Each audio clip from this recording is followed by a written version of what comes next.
One more kiss and I'll get lost. I can take this anymore. One more step, we have it all. The fever's knocking at your door. One more kiss and I'll get lost. I can take this anymore. One more step, we have it all. The fever's knocking at your door. Can you feel the fever? You give me a fever again.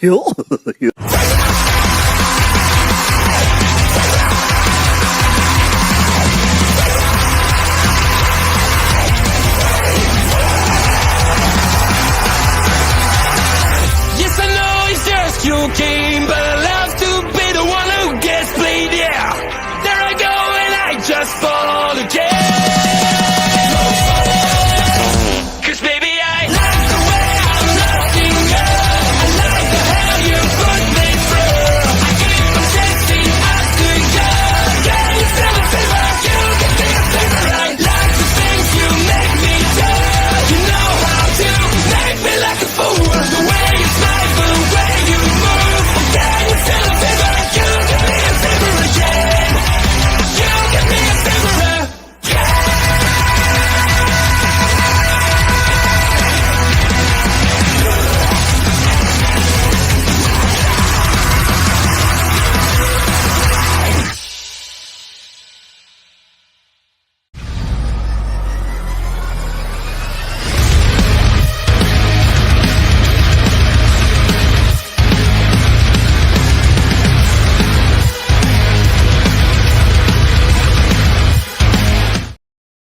Ladies and gentlemen, there are two more constants in life. One, you don't hate video game journalists enough. And two, buy physical media.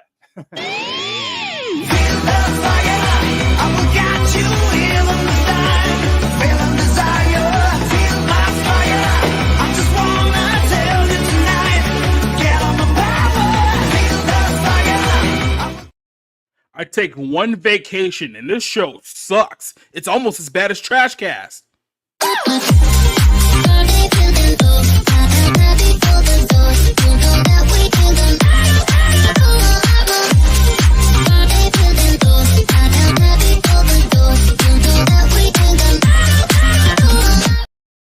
Why is safe horny becoming a thing?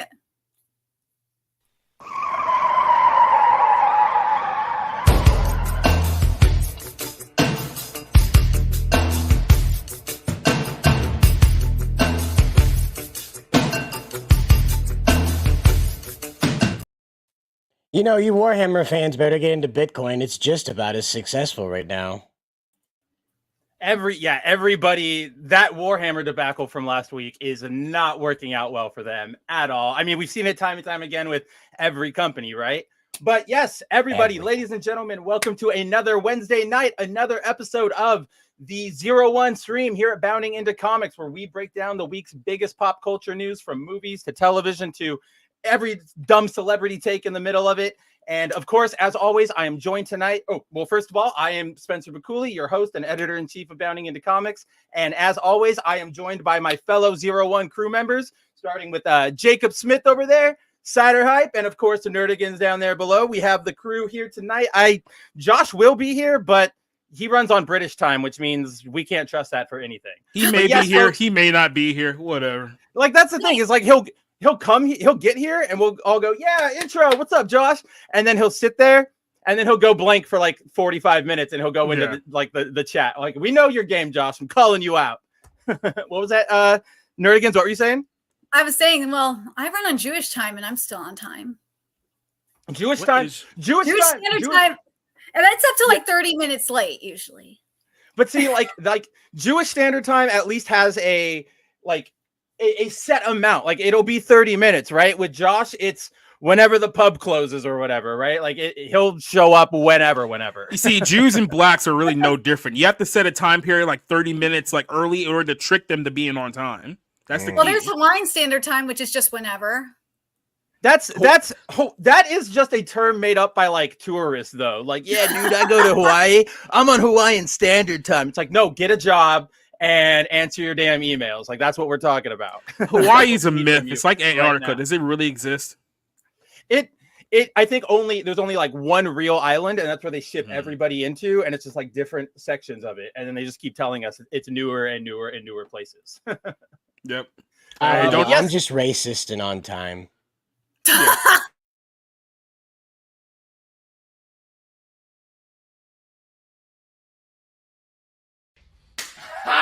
Got him! One of these days it won't be a joke. Right.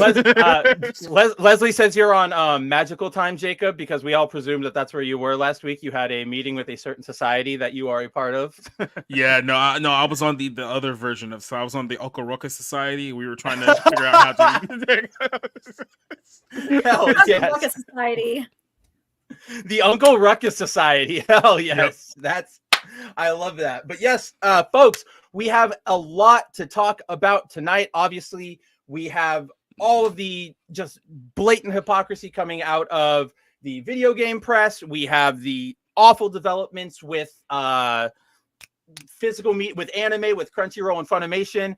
We have a lot of stuff like those are the two main topics I know off the top of my head, because everything else sort of spills out from that too. There's also what happened with Yuri on Ice, and it's like the 9/11 for Fujoshi's. They are we'll maybe talk about that. That article is not up yet, but we'll maybe talk about that. But yes, we have so much to get into tonight. As always, I'm glad that everybody is here, from DZ3 to Hey It's Me in HD, Eccentric Banana, RJ, Timon, Ravul, of course, RJ. I think I might have already said you, but hello, my friend. Hello and I know people will be trickling in and out of the show as we go on tonight, so I'm glad to see all of you, and let's get into it, shall we?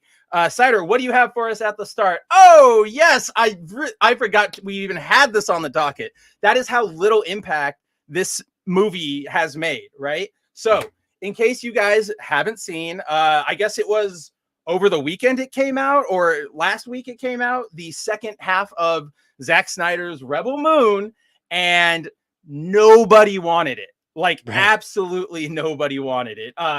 Obviously, the article we have up, courtesy of Josh, it focuses on critic reviews, which we, obviously critics, we don't really give like a lot of salt to what they say, but when the reason we highlight them in these instances is when the shill veil breaks, right? Like when the critics come out and say this is bad, that's when you know something is like abjectively terrible. And this like that what I said at the beginning of the segment is really true. Like, this has had so little impact that I kind of even forgot that it came and went, right? Ravul says Rebel Moon Part 2 was slightly less boring than Part 1. That's what I've kind of heard, but it's like the most unenthusiastic. Like, it's sort of like, oh yeah, it was more exciting to get an X-ray than it was to give a P sample, but they're all pretty boring and they're all pretty not really worth it anyway. I mean, look, I watched like the first 30 minutes or so of Rebel 1 Part 1, and I just gave up, and I didn't even bother to figure out what Part 2 is about, so I have no concept of this entire movie. Essentially, like, it is just Star Wars, but Zack Snyderified. Like, and it's not even like where he takes inspiration from Star Wars, right? Where you can go like, oh, I see where that's coming from. It is just Star Wars. You have the Rebel Army, you have the lightsabers, you have the girl with the chosen destiny. Like, it is just Star Wars. It's like somebody Star Wars, literally just did a blow by blow remake of Star Wars, and then all they did was like change the names and change like the race of a couple of the characters, just say like, oh, they'll never figure out what I'm doing here. It's right. They're like, oh, completely original, legally distinct Star Wars. That is exactly what if we made Bray a tall brown woman? Bingo, let's go. Oh man, gold mines, and then they have like Corey Stoll is in it, and everybody just feels like, I was watching clips of it over the weekend, and the cast is like really loaded with like some celebrity or like big name actors and stuff. To get through the filming, they probably had to be. And it's just like, it feels, how do I describe this? It doesn't feel like they blend the actors into the movie. It's just sort of like, oh, look, it's him. Like, that's actor. The example I bring up is the guy from Ant-Man and Ant-Man, Yellow Jacket, MODOK, Corey Stoll. he is in the first one, and it's just like, look, it's Corey Stoll, and it doesn't feel like he's performing it feels like an SNL skit. That's what it feels like. Hey, look, it's crap. Right? Yeah, essentially. I just want to say that Razorfist surmised it the best, and he says, "Finally got punched in the dick. It was better than being run over by a tank." Right. That is literally the sentiment I have been hearing from everybody. I haven't even heard like the hardcore Zack Snyder fans coming out and praising this thing. This movie has made 0 waves, and that's got to spell disaster. Is this going to go all the Zack Snyder fanboys like, what do you think about Rebel Moon? It's like, huh? What? What was that? Sell Snyderverse to Netflix? That's a new movie word.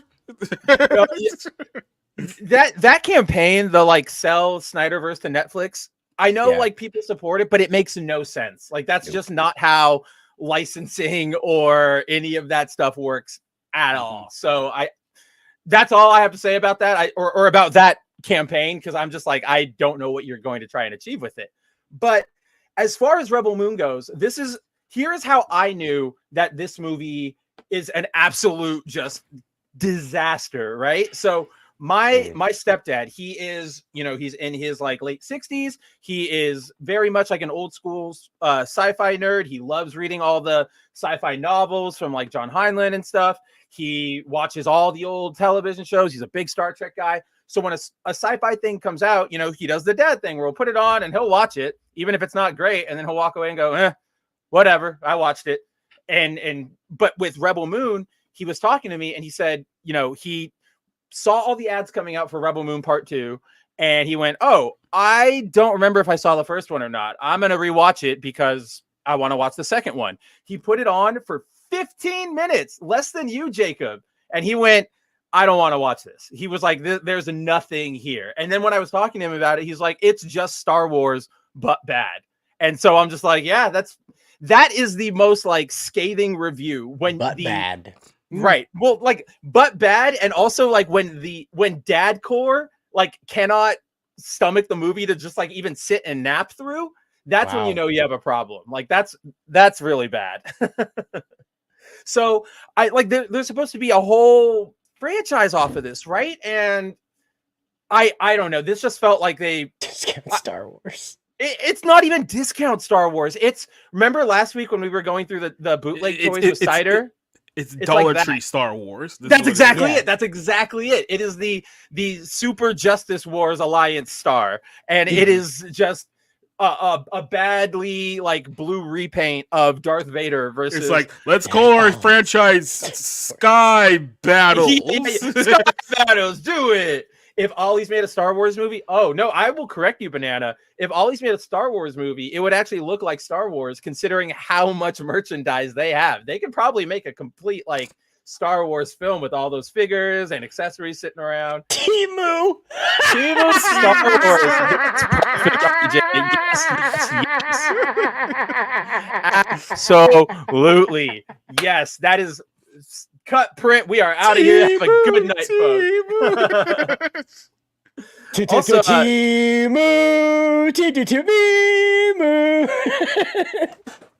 Dante, first of all, hey, shout out to Dante, our horror writer is in the house. He says Zack Snyder is just Michael Bay on Oxycontin. I don't even know if it's that. Like, that's an insult on Michael Bay. That's what I'm saying, right? Like Michael Bay movies are dumb. Michael Bay did Bad Boys. Give him a little respect. He did the first Transformers movie. I like that movie. And it's like he gave us racist hatchbacks. He gave us hatchbacks. He gave us the career of Mark Wahlberg. That man would not have a career without Michael Bay. Temu is a website where you can buy essentially like nuclear waste from China for like $8. Yeah, it's basically it's everything AliExpress like passed on. Is what Temu is. Yes, that's the best way to put it. That is literally the best way to put it. Alibaba. It's also like a Chinese. Yes. It's also a Chinese identity theft engine. Couple of credit cards. My family Literally, got registered with them. Got nabbed. Stop using Chinese platforms. Like they're just. I can't stress this enough. We see enough every day of their subterfuge that it's radiated lead. Yeah, radiate like radiated lead, like that was taken out of like used munition shells and it's like put on it market. technically qualifies for a nuclear weapon. That's the type of stuff that you buy. And that's just like the socks. Like that's just the socks you buy off of Temu, right? Like, dude, it's just a cheap Chinese retail website that I bought this from Chernobyl. It should be safe by now, right? It's probably all confiscated Uyghur items. We all know how that goes, and that will actually get us taken down. But but we have a comment from Cacophonous here. He says, "I am a Gen Xer. I saw Star Wars: A New Hope at release in my local drive-in. Snyder's Rebel Moon is complete trash. He has profoundly embarrassed himself on a professional level." That like this is the sentiment, right? Anybody who has seen Star Wars knows what Rebel Moon is offering and knows that it is an inferior version of it. Who was this aimed at? I think we even mentioned this like a while back ago when we talked about, I believe it was the Snyderverse cut, right? And it was like, it's a 4-hour movie. Like that's really what it is at the end of the day. And was it better than the original one? Yeah, because they've added in some more plot things that made sense. But here's the problem. If your movie has to be 4 hours long for anyone to understand it, that means that you're not good at editing your movies, right? And here we have another situation where we have Rebel Moon, a story that is essentially another 4-hour epic when you combine part 1 and part 2. Is. Like, it is bad. So it's like, does this guy not have the ability to look at the stuff that he's shooting, be like, you know what, this probably isn't as important, let's cut this out on the floor? It's like, no, I need to have every little piece of everything that we shoot in this film, so you know what, we'll just cut it into 2 to 3 different movies now, and that way we'll get around it. It's like, no, like, learn to edit your damn films. But if he edits his films, then he's not going to be able to like milk it for ages and ages and ages. Like they're doing this thing with Rebel Moon that they announced, I think, like when the first one came out, where it's they're going to release the regular cut and then they're going to release the R-rated cut, which is going to have like different shots and everything, so everybody come back and watch it again. And it's just like, again, Netflix made such a big bet on this, thinking they were going to have a Star Wars killer on their hand, and it's not. It is the farthest thing from it. Like, this was a bad move by Netflix. Like, I am going, the next like what earnings call or whatever next quarter is going to be brutal for them, because there's no way this made any sort of profit or anything like that. I'm gonna figure out real quick how much they actually spent on like the rights to this film, because I know for like the 2 movies alone they spent roughly like 166, but there also had to have been like the amount of money that they spent just to get the rights to this whole thing. So it's like, God knows how much money they put into this like all together. Well, it's the rights. It's like and then they also signed an exclusive deal with Zach. Like, that's why a trailer came out today for his new animated movie, and it's going to Netflix. So they not only bought the rights to the movie, but they also bought him. Like, this is sort of like the Netflix is the king of algorithm based decisions, right? Everyone, you know what it's like? Hit me. It's like this. It's like someone found out about the Snyderverse like movement like 6 years too late, and then they were like, "Hey, I hear this Zack Snyder guy is very popular on the internet. Maybe we should link a deal with him." It's like, that was like in 2017, bro. Like, where the hell you been? That's literally what I was getting at, right? So you have all of the Snyderverse stuff. You have the Snyder cut comes out, then you have James Gunn stuff, and everything gets all wacky and nobody knows what's going on.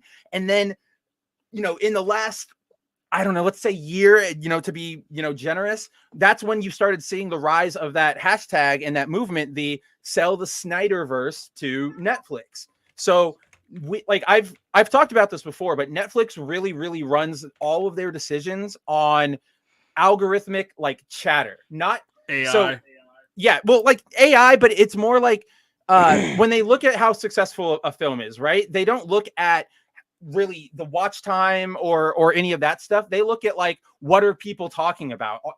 Are we getting mentioned on social media? Is our keyword whatever like getting a lot? If it is, that's great. If it's not, that's bad. So like that's how they make all of their green lights, all of their red lights, everything out of them comes from that decision. So that, to me, and for context to everybody, that is what I learned from somebody who worked directly at Netflix. I can't give away their name, obviously, but it's somebody I am close to who worked at Netflix, and that's what they know.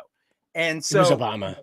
It was. How did you know? Actually, it was Malal, or what's his name, Malia, like the one who was trying to make all the Obama, the something like that. Dude, she. Side note, like just she's call like, him Jojo Obama.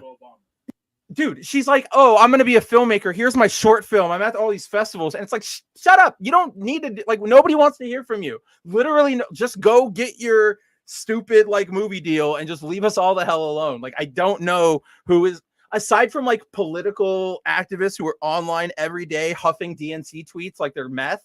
Like, I don't know who really cares about Malala. Or not Malala, Malia, whatever her name is.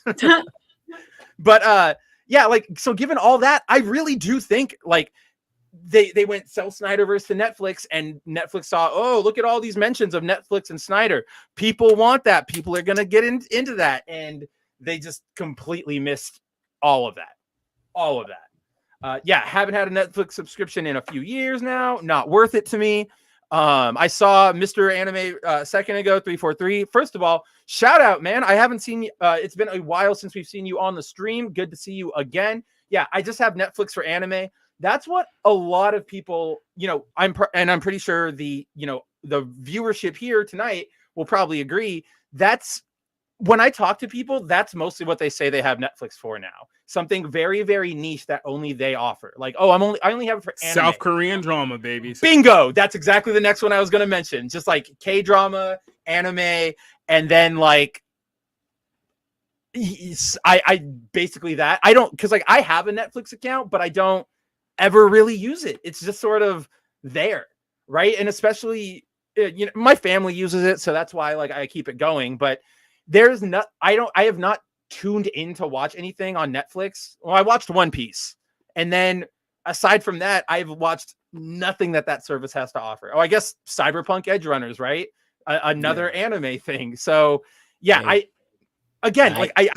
think this is all gonna blow up in Netflix's face come next quarter. Well, the thing canceled. Well, the thing is with Netflix is that I think it was like in 2021-ish, they said that they were investing more in the Asian market. So K-dramas and because that's the only Japanese content. Right, exactly. Because there's a bigger market there now. Because Japan and Korea and India, they just entered the market around that time and streaming in that time because they still have cable television. From what I know, they don't like having shows come on to streaming services at once. They hate it. They like having weekly episodes. So because they like talking about it on social media. So, right.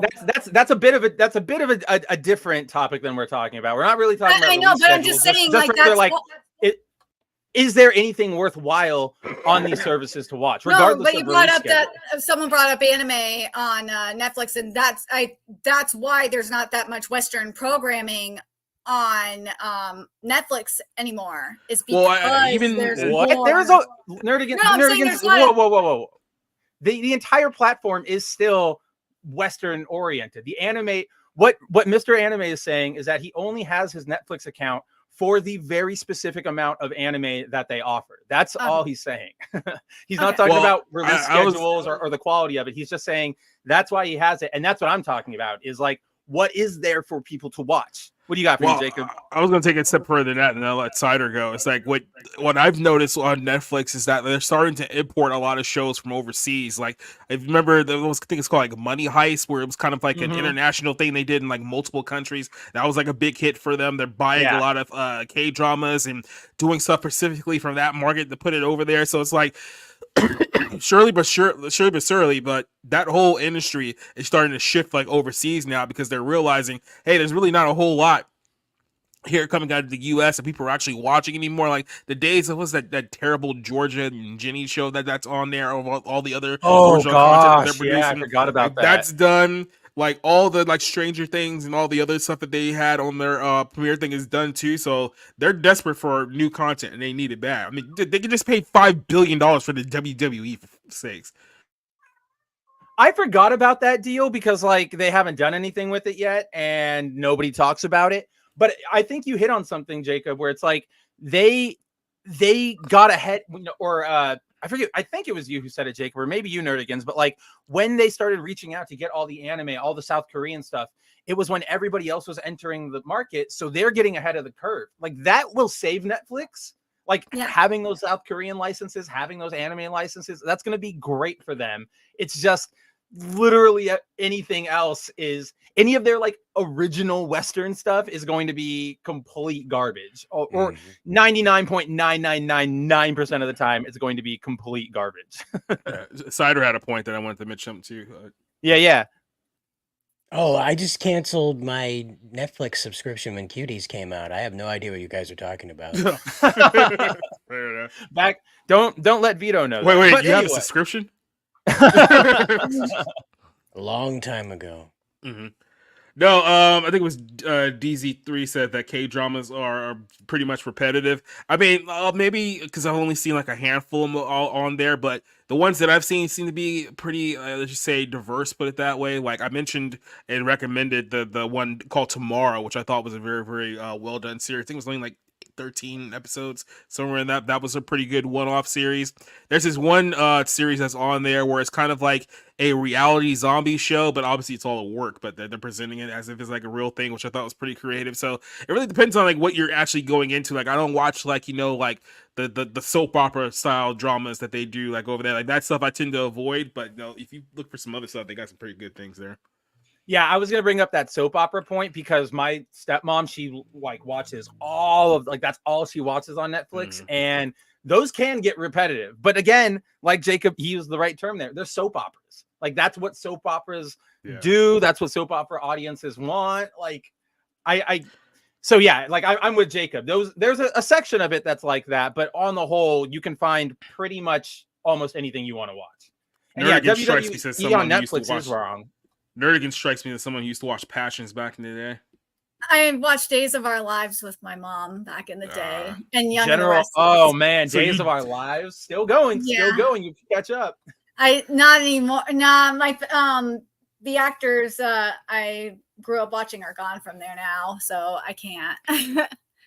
It's like I'm still surprised when like there's still soap operas on like television. It's like you're still here, dude. Jacob, I don't know if you noticed this. I used his picture in a couple months ago when General Hospital, the vaccine mandate lawsuit, like the court said, like, yeah, you can go forward and sue Disney for trying to mandate your vaccines if you worked on General Hospital. I didn't know because I was looking for images. Did you know Stephen A. Smith is like an actor on that show? Yeah. So this has been a big thing for a while on his ESPN show. He talks about all the time that he's a massive fan of General Hospital. So because they figured out, well, you're on ESPN, which is also owned by Disney, why don't you come on and do guest star in a few episodes? So they allowed him to come on and be a character on General Hospital because he's a mark of the show. So that's literally what happened. That's okay. I've not watched his show or anything in forever. That's hilarious. That's so bad. He does like he's like Jonathan Majors. Like when he acts, he puts on like this face and he's supposed to be serious. I'm Stephen A. Smith. I'll meet you out back for a talk. And it's just like, dude. Oh my god, Roman Brady. Start talking about the Ravens. Start talking about the Ravens. Yeah, right. Just seeing Roman Brady just like takes me back, and then John and Marlena from Days of Our Lives. Oh god. Why'd you have to do that to me? Like I said, Nerdigans, there you can now go back and you can like I'm not going to do like it. years and years and years worth of episodes. No, the last time I watched Days of Our Lives was like 20 years ago. I'm not doing it. They upload recap videos of every episode every day to YouTube, Nerdigans. You can definitely, if you can stay up to date with like 900 different manga series, you can definitely catch up with your I used to watch what was that one that they canceled years ago, One Life to Live. That's been off the air for like One Life to Live. Oh god. Set up at the end. Yeah, of course the acting still sucks. Nana, like nobody on these shows is like a particularly amazing craftsman. No. That's why they're on these shows. Yes, Leslie, The Young and the Restless should be called The Old and the Horny. That is like that is what that show is. It's just who's sleeping with Isn't it the one with Newman and getting mad at who this week. Really old guy. Anyway. He was old in the 80s. That Anyway. the old and the horny, like, it really sounds like the people that are talking about Hades, the game journalists that talk about Hades. Mm. And They're we gross. will get to that. We will definitely get to that. That's like our main topic for tonight. We will definitely hit that. Stop But- spoiling the show, Nerdigans. Why are you spoiling? Yeah, shut up. Start throwing rocks at you. But while we were speaking of keeping up to date on things, I do want to update everybody on the state of Warhammer, and it is bad. It is bad. You may have saw Yes. what's that? Well, anyway. You saying get wrecked, nerds? You may have saw us post a video earlier today about this, that the Games Workshop CFO sold 2/3 of her stock. Now that amounts to 700,000 British pounds, which, you know, when converted to 10 real US dollars, is basically $900,000 is what she cashed out of Games Workshop with. That's not, oh, I had this silly meme coin from back during the pandemic. I better get rid of it because it's what the Bill Me app I have just told me I'm spending too much money. You know, I just gotta get rid of $900,000 worth of stocks. That's all. But It's so much. It's so much. but everything's great. Who should she is? Vince McMahon? Yeah, well, everything's great. Everything's great over there. It's going wonderful. Stocks are down by 5%. Still $120 to get yourself one single share of Games Workshop, but the dip is coming, and it's coming fast. I mean, we saw this with Disney, right? Like, oh yeah, 140 for a share now, and now look at where we're at. I think we're still maybe just barely over 100, and that was after being at like 60 for years. Like, it's not a good move to do this stuff. So yeah, in case you guys didn't see like last week's show or the news last week, Games Workshop, obviously they have given into the neoliberal revisionism that infects all of our pop culture nowadays, right? Everything has to be entirely progressive. Everything has to be everything has to have representation, and everyone has to matter, and blah blah blah blah blah blah blah blah blah. The change last week saw female women entered into the ranks of the Asteris Custodes, and that faction has been men always for like the entirety of the game's canon. They were introduced in 2017. Ever since then, all the materials said all male. They're all male. No matter what, they're all sons. And then Games Workshop just made a tweet that said, no, they're women. They're always women. Have been. Yeah, always have been. And now like all the wikis are getting changed, all of that stuff. This is like, so this, what am I trying to say here? That singular move probably did not prompt her to sell her shares. I think what it was is what, who was it? I don't even, where'd your avatar go? We had him a second ago. Oh, there's Burner. Yeah, Burner says, I think she's seeing the writing on the wall and bailed before she loses money. She may be based. So I wouldn't call her based yet, and we'll get into that. But I do think that is sort of what is happening here, is that she is seeing all of the changes that are being made, because this is not the first one that's been made in recent years. Like, for those of you who haven't really been seeing the community, there is a faction that calls themselves this, right, called Wokehammer, which is trying to come in and make everything super progressive, get rid of the misogyny, get rid of the fascism, blah, blah, blah, blah, blah, blah, blah. And it's just been an entrenched battle between those folks and the people who actually play and buy the miniatures. And over the last couple, let's say 3 or 4 years, and that's being very conservative, they have just taken to making all these changes, throwing all of their goodwill out the door. And it's not even just specifically their treatment of their lore, but like, if you guys don't remember, there was a fan animation series, or let me rephrase this. A couple of years ago, they created this like new Warhammer media portal where they were going to introduce like all these new animated shorts and exclusive contents and stuff. And in doing that, they sent cease and desist letters to every like fan creator, because it was like, no, this is content that we're going to do, and we don't want you to monetize it. So they've been stepping in it a long time. So I'm right there with you, Burner, where I think she sees the writing on the wall. I think she's getting out of there, while the stock, like Snyder said, is still above the dip, crash, whatever it's going to be. I would not say she's based, because she still oversaw this period of time, right? Like, she still oversaw all these changes that are being made, the antagonism being delivered towards old school Warhammer fans. Those kind of actions don't happen, or they don't continue happening without there's no way she's unaware, right? You know what I mean? Like, she's the boss, and maybe the first time it happened. Well, this is the chief financial officer, a little different. So that is true. That is a very fair point, Cider. But I also, yeah, that's a very fair point. I can get behind that. I will retract my last point, but I definitely think that is something that's happening. Who brought this up? Oh, yes, absolutely, Mr. Anime. This is why we need to gatekeep our hobbies even harder from these damn progressives. They turn, and then he's probably going to say like everything into crap, because they absolutely do. But yeah, she knows the roadmap. Yeah, that's true. She does see probably what's coming. As CFO, she's probably seen all the performance of everything too. So she's probably thinking from very analytical terms. Like that is a really good point. Thanks for bringing that up, Burner. But where Hates Me in HD, Leslie Tarkin sort of touch on the same thing. This is a bit of trivia that I don't know why I failed to mention it both in the article I wrote last week and the stream last week.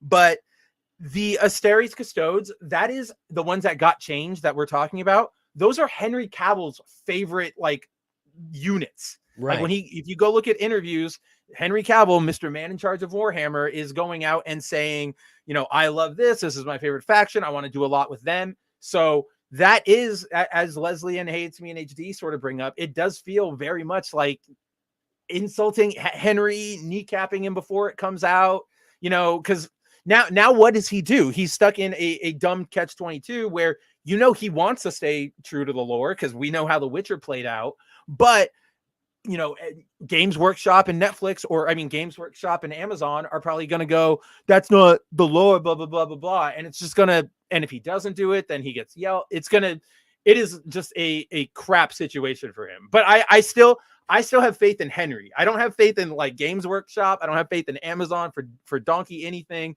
but I will give Henry Cavill the benefit of the doubt until he gives me reason otherwise. Also, I love these hamster AI Warhammer things. I wish we could get actual costumes to put on our pets. That would be incredible. Well, I'm not so sure that would be a good idea. You don't want to arm your hamsters, but give them little foam rockets. Well, Nerf darts, yeah. So small soldiers. But what I wanted to bring up is that with Games that Workshop, is a deep cut. Holy crap, Cider. if Games Workshop wants to obliterate their property, why not take advantage of it and create your own? I was playing around. Apparently, there's just so much AI and so much art for the AI art generators to pull from of not only hamsters but also 40K. This is very easy for the machine to make. And rather slap together, I guess. But what I wanted to point out was why not 40 hamster, right? Little hamsters, right? You got war hamster, 40 hamster, whatever you want to call it. Little hamsters, endless conflict, right? And you don't have to make them like they're hamsters going out and conquering the galaxy or anything. They can just be a bunch of hamsters in a cage. They get a bunch of poisoned pellets on accident, some spoiled pellets. They stay out in the sun too long. So they're having an acid trip, thinking they're the little 40K dolls that their owner makes and stuff like that. And the emperor is a stuffed cat or whatever, and it's slumped over on a Barbie throne, and they have to go defeat vegetable aliens, the vegetable orc army, the broccoli man, and all this other stuff. And meanwhile, they're just hamsters that are tripping balls in some guy's bedroom. That's that is so incredible, and I am so behind it. But I also would say if you made that Cider, you would have to keep the tripping balls twist until the very end and just see kind of throw that grenade in at the very end. By the way, this was the plan all the way, and I know it's going to be crazy, but let's do this. But yeah, there are always alternatives. Go look for alternatives. You can always, if you do want to still play Warhammer, I encourage buying secondhand as always, because that money goes to whatever player it is rather than the Games Workshop itself. And then, what was that? The only one logical theory is that the female Adeptus Custodes identify as trans women. Probably. Like give them a day. Like that's the thing with Games Workshop. They don't put thought into like these changes really. They kind of just drop them out there and say good luck. And so give it a day. Give it a day, and then all the trans women will lose their minds and say, what about us? I'm uncomfortable when not about me. Like, give it to me. Give it to me, me. That reminds me of the Yakitori anime. I don't even remember. Oh, yeah. Oh, Snyder's concept. Yes. No, I'm saying like that's Hamtaro. That is Hamtaro, like Evangelion, and I am so absolutely here for it. I also wanted to point out. Here's my idea. Oh, yeah, go ahead. We need to put these people in a room. Like, normally, like they try to do with Gina Carano, like put her in with a struggle session with like all of these, like, you know, executives in suits talking about, oh, here you have to understand that what you said was offensive and blah, blah, blah. Put those same people in the same room, but instead of like suits and executives, put them with the people who are the equivalent of like a Modern Warfare 2 lobby and just lock them in there for like an hour and just let them listen to the most vile thing that they could possibly think of to mentally break them to the point that they'll never have to worry about this whole situation happening again. That's why I believe it happens. Like that. That would not just break them. That would like MK Ultra break them. They are. Yeah. These people are so stupidly sensitive to anything that could possibly be taken as like offensive that. Like, okay, so here's a good example. I literally just wrote this article before we came out. I'm sure a lot of you guys have seen it going around the social medias today. But Stellar Blade, there is a graffiti in that game that says hard, and then like that, just the word hard. It's all stylized. It's just a random English word, and then it's placed right next to a sign that says R. Yeah, watch. Go down, Snyder. I have the screenshot in this stupid article. Not the article is not stupid. The subject, like, I'm just mad. No, the article's stupid because you wrote it, man. Yeah, I mean, I was trying not to say it, but you have to say that. So this right here, this is the graffiti. It just says hard. It's really stylized. We all know how, you know, Japanese, or not even Japanese, this is Korean, but Asian media will sometimes just take random words and throw them up on things and go, yeah, look, cool. The Japanese don't need a reason to hate Koreans at this point. You're just giving them more reason. No. I know. It's like, oh no. I'm sorry, Spencer. I know they knew what they were doing when they put that up there, and they did it for a reason. Korea has an American base in Seoul, and 50% of the population of Korea lives in Seoul. All right. So there's no way that they don't know what hard R means. They do, but that's the joke in it. It's not the actual hard R word spray painted on the wall. That's the joke. When you walk by it, like in the city, you would see that. You would see that spray painted on the side of a wall. That's the joke. That's why they replaced it with crime. Like, it's not crime is cool. I'm a crimer for life. Crimers, you know, crimer gang. It's none of that. It's just crime. Because they're like, it's still a joke. This wall is still a joke. There's no, this is, I'd believe you. I don't have enough information to push back. I'd believe that. Like, I believe you in saying that. I didn't know about the whole Seoul demographics thing. But yeah, so essentially, guys, what this was the graffiti is there. It says hard. It's right next to the big giant neon R, which is just pointing to it's a character off screen. Like, you can go around the corner and there's her shop and you can talk to her, blah, blah, blah, blah, blah. So IGN literally called out Stellar Blade. So they reviewed the game and they found this, and they decided to take this and highlight it and send it over to Sony, not Shift Up, who's actually developing the game. Keep that in mind. They sent this to Sony, the publisher, and said, this is clearly racist and you need to take this out. Like, how this is so offensive. What is wrong with you? And yeah, so either way you want to look at it, whether it's just like you go by my view where it was just a random word they threw up there and it happened to be a juxtaposition, or Cider's where it was intentional, it doesn't warrant that reaction. You either go, oh, that's a funny juxtaposition. I can't believe that ended up together. Or you go, how dare you? But that's how they took it. So they took it to Sony and said, what the hell is this? Outrage. And Sony went, oh, we're so sorry. We are going to release a patch. We are going to make sure that is not in the game day one. Like, we are so sorry. And like Snyder said, they replaced it with the word crime. And I guess the word crimer is like a slang term for something in some country. It just maybe I don't know. That's what people have been saying on Twitter, but I've literally never heard it from any, like, that sounds like a UK term, and I've never heard it from any like British person. I've never heard it from Josh, right? And we talk every day. So I don't know about that, but it is just one of those. This is how soft they are. They can't take, you know, a subtle joke. They can't, if it can possibly offend you, they will take it in that way, and then the Western developers, you know, or publishers will capitulate because they think they think the social media chatter is representative of an actual like customer base, and it's not. So if you ever wanted to know what cyberpunk dystopia looks like, it is Seoul, South Korea. It is 48.2% of the country's population lives in the urban area of Seoul. Okay? Speaking of Soul, there's a movie on Netflix called Soul Vibes. It's actually pretty good. Check it out if you have an opportunity there.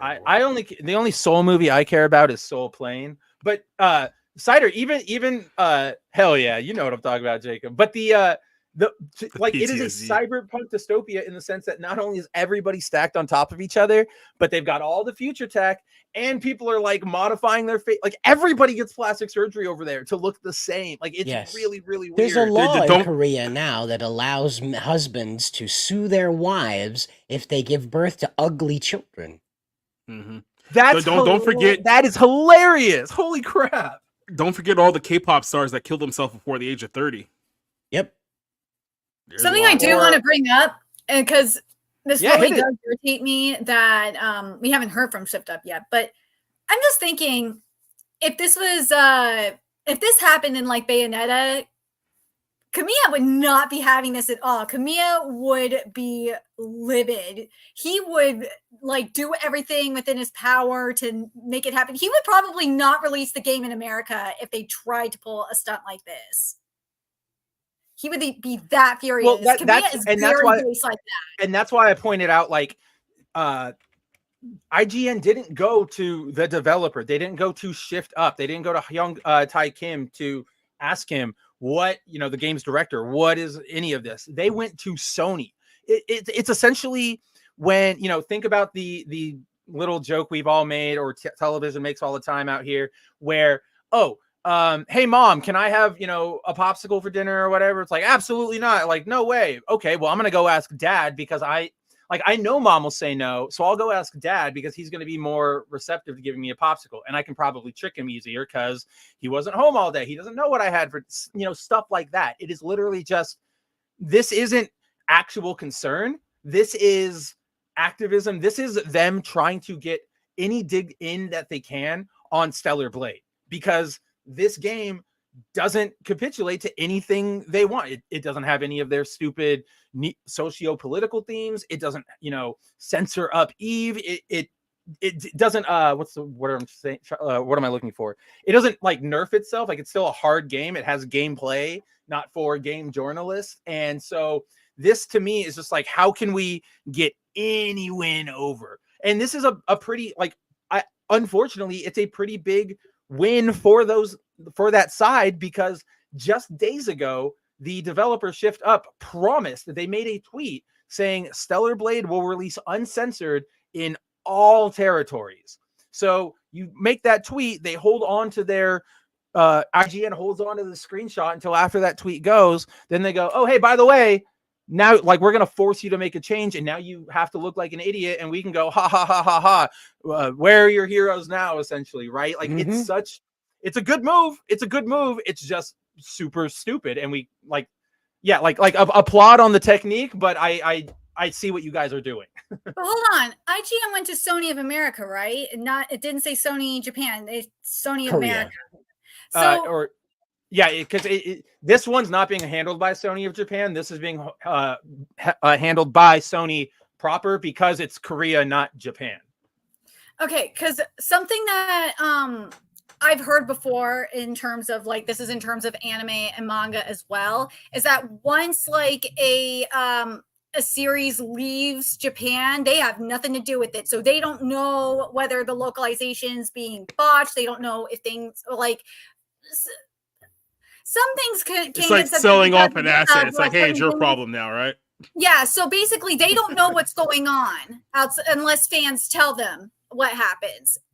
So that's why I'm like, if it's Sony directly, the director probably, until fans tell them, they don't know anything about it. So that's why I'm like, okay, probably the director now knows about it, and hopefully they'll do something about it and demand it. Like, as I said, if this was Kamiya and they found out via the fans about what was going down, they would demand it to be fixed. Here's my only pushback to that. It's like, even if they did find out, is this an issue to them that's worth dying on a hill over? Because it may be a die over the hill moment for the people complaining about it, but like, as a developer, like, do you honestly care that much? It's like, hey, they took away that one joke that you made over here in the wall, like over there. It's like, those son of a bitch! It's like, we're gonna go up there and like go like full like nam on them to try to essentially get that back, or just be like, yeah, whatever, it's American. It depends on the.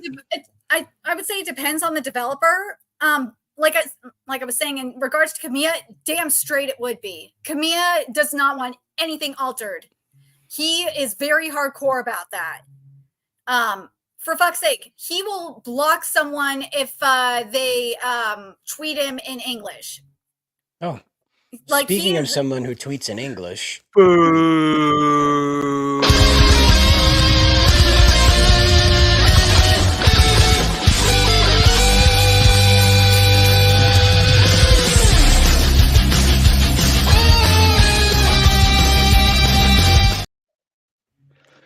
Bro, I'm sorry to interrupt. An hour late. Oh my gosh. But honestly, it feels like there's like a dress code meeting that I did not attend to. Yeah.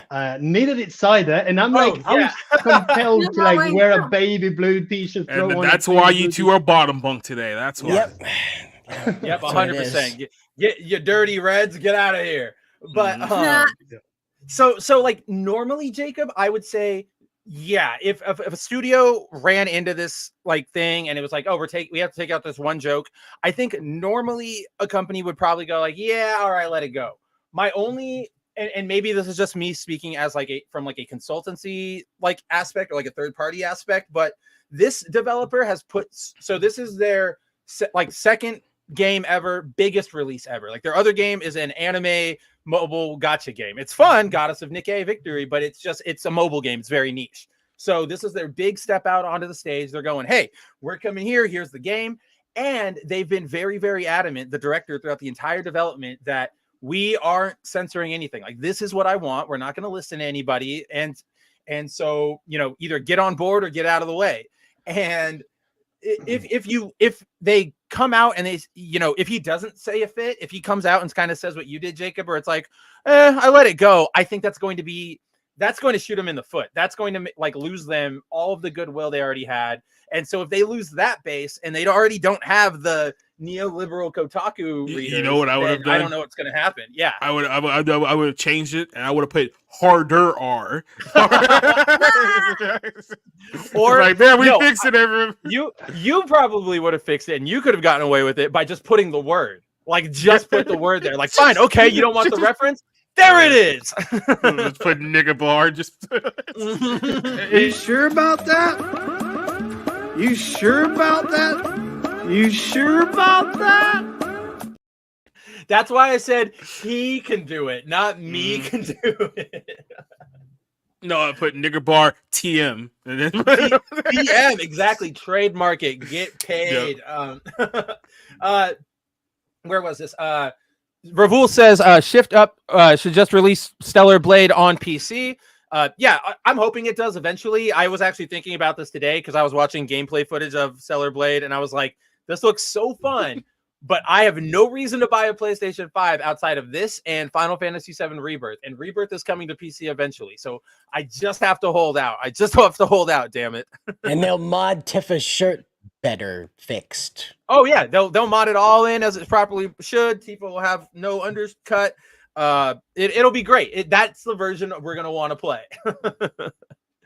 But yeah, that is kind of what's going on with Stellar Blade.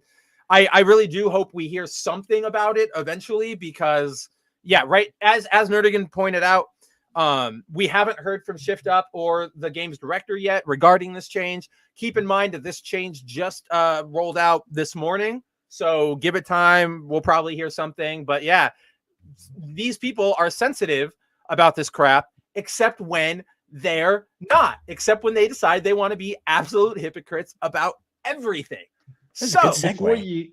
Before I thought that worked we out move well. on It's to the the next one. weirdest And then thing. the Brit ruined it. what was that, Josh? Oh, is that how it is? Huh? I don't know. What were you saying? No. That I was about to say. I don't know if you mentioned it already, but the main issue that I have, like, obviously, I'm very much against censorship, but the main issue that I have with it is that people already paid for it. They already spend money on something that is not, the final product. It's the same thing that, and again, I don't know if you already talked about this. I'm sorry. No, we haven't. If I We say haven't. This is good to bring up. the Tomb Raider collection, right? So you already gave them the money, you already paid for Yeah. the thing, and now you're just making little changes to push that narrative that is like, Right. oh no, it's hurting someone's sensibilities or whatever. And it's like, in this day and age, we already gave you the money. Just let us at least choose if you want the patch or not, right? Don't Right. make the game But- unplayable. And Just unfortunately, don't- like, that doesn't happen anymore. Like you and I were talking about this Yeah. earlier. Like, so many, a lot of games, particularly Switch games, like Switch is really good about this because of probably the lower memory space like requirements. But while Switch has a lot of the games, you buy them, you can play them. You don't need an internet connection. You can just go. There are an increasing amount of games where you get it, and it maybe has like the installer on the disc, or it basically has your you get like it all right. You get it right up the woohoo. you get it hard, fast up the woohoo. And it basically just, you put in the disc and you go, I'm ready to go. And it says, oh, we have to download the rest of the game from the server. So like that would never, like that's where I get really upset too, Josh, is that we don't even have these options to play that original version. And I'm glad you brought up the Tomb Raider one, because to me, the Tomb Raider situation, that should be grounds for like criminal action, or I mean, I guess the Stellar Blade one applies here too, right? Where you go, That's right. oh yeah, Criminal action, not legal action. That should be grounds for going out and causing crime. That's what Spencer just said. That's what Batman taught me was okay. Okay, Batman told if you me don't that like if I had something, commit grievances, crimes about it. That's what he said. Hey, go read Batman, whatever that was. Yeah, my Batman tells me if that somebody's Best Buy is on fire, that hey, they got insurance, and it just why away. Right? It's That their should be- fault. That should be a Batmite comic, right? You got the Batmite, and then the little thing on the side where it says like the number. It says the whatever number it was is what it says. Like it had the little. They put the pound bat sign. signal in the sky. Then there's a return back signal that says no. Right. No. Busy. Yeah, or it says like, have you checked your privilege? Like that's the first light that goes up. Like that's exactly. LOL. Yeah, you will not own your games, and you will be happy. Or I mean, yeah, no justice, no peace, right? Kirby. Yeah, no justice, no peace. I don't That's know. what I'm Spencer talking said about. it. I'm not the revolutionary. That's what I'm He talking is. about. Yeah. Where was this? Yeah, you will not own your games, and you will be happy. We are like that again. Like, don't if you have the chance, don't buy your games digital, because like Leslie right here brings up like so what. Let me rephrase. Leslie brings up this little quote here. It's sort of mocking the whole phrase we've all heard from the WEF. You will eat the bugs, you will own nothing, and you will like it. We've literally heard this sentiment, like not even a joke, come out of Ubisoft, where they're like chief director of production. Wait a minute, Spencer. What? You'll make a suggestion about using the hard neighbor word, but you're gonna dance around a German accent. Wow. I can't.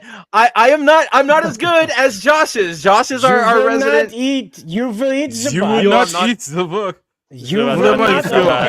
anything, and you You will wasn't live in globally the expensive. pods. That- and you you will will own- be happy. I just want to do an impression of the Baron Just- from Dune Just, every time I think of Nerdigan Carl. slowly fades out of the conversation. She's not German. like the Stalin photo, right? The one that we all see where it's like the guy's next to him and they edit him out. It's just like that. This live stream will have no Nerdigans. When I'm talking to her for like the last 5 minutes, it's just Yeah. it's gonna be cut. He's just gonna come back. It's just gonna be a dreidel spinning. No, this will be a big free Palestine graphic. It was a great show. I had so many ideas for 01, and it's done done now. It's just done. There's been 2 hard R's, and now the anti-Semitism's just coming out of the woodwork. I just Might as well just start playing. so hard. Might as well just start playing the Russian national anthem now already. Right, here we go. Now the McCarthy Act is gonna kick in on our asses. Everybody, 1, 2, 3. We're sorry, Snyder. We're just fast forwarding through like the last 100 years of American history. I mean, yeah, like Fast-forwarding indeed. Rhaegar here is like, how did I end up here? It's a really good question. I don't even think we know how we ended up here. Yeah. Seriously. So But there's, or go ahead, Josh. hold Yeah. on. Yeah. There's the one thing that I want to mention, right? So Hey It's Me in HD said we already don't own our games. Read the fine print, right? And it's kind of true. So okay, long story long, because I don't know how to tell it shorter. But the truth is, and I told you this like yesterday or whatever, right? So Yeah. I do have like story's 2 coming. Nintendo Switches. Yeah, sure, the rich guy or whatever. One of them is the main one, and the other one is the secondary Nintendo Switch. And that one is the one I took on holiday to play all my physical games, right? Because digital, if you're playing your games on the secondary Nintendo Switch, you actually do have to have access to an online connection, an internet connection, right? So in order to play the digital games. So I took all of my physical games with me, and it turns out that in this particular case, Mario Kart 8 that I own physically, and I also bought the DLC for, did not work at all. The reason for it was that it had the DLC in it already. So even though it was a physical game, I could not play it at all because it still kept me asking for like a connection. No, you need to connect to the whatever, right? And I was like, okay, I already paid for it. I own the cartridge. Just let me play the gosh darn game. And yeah, it felt like I just didn't own my game, even though I had the physical copy in my hands. And it's just and they can actually do that, right? So you buy physical and then you buy a DLC, which makes it technically non-accessible anymore. Right, Yeah, a little bit more digital, right? And it's like, well, it's just not going to work for you anymore. It works fine on the Nintendo, on the main Nintendo Switch, but on the secondary, which is the one I literally bought to take out of the house, it's just not working. So that's true to that as well. You just don't own your games. Well, I do want to point something out is that Nintendo is very litigious. So what I'm about to tell you is an absolute lie, okay? And is not true in any way, shape, or form. But I greenlit this journalistic dishonesty. It's okay, guys. We're good here. Listen to the lie. Listen to this lie. Absolutely lying to you when I tell you that they have now developed a cartridge faker. So how this works is you link it up to your computer and you can and I'm lying to you. And you can download it. Has a feed into it. So you put a blank Switch card into this reader, and it puts the game from your computer onto the physical copy. So no longer, unless it's an online only game, like it demands an online only connection, you no longer need to have a computer based only thing. You can put it on that and have it on your Switch, barring it's compatible. But this is all a lie, okay? And you cannot buy a developer-ready Switch on Etsy right now for $500. That is an absolute lie, meaning you can reverse engineer your own Switch games without Nintendo's permission. It's an absolute lie. This is a total lie. But yeah. Yeah. Hey, on that note, it is important to remind the audience that it is 100% illegal to say that I want to kill the president of the United States. Totally illegal. You can't say it.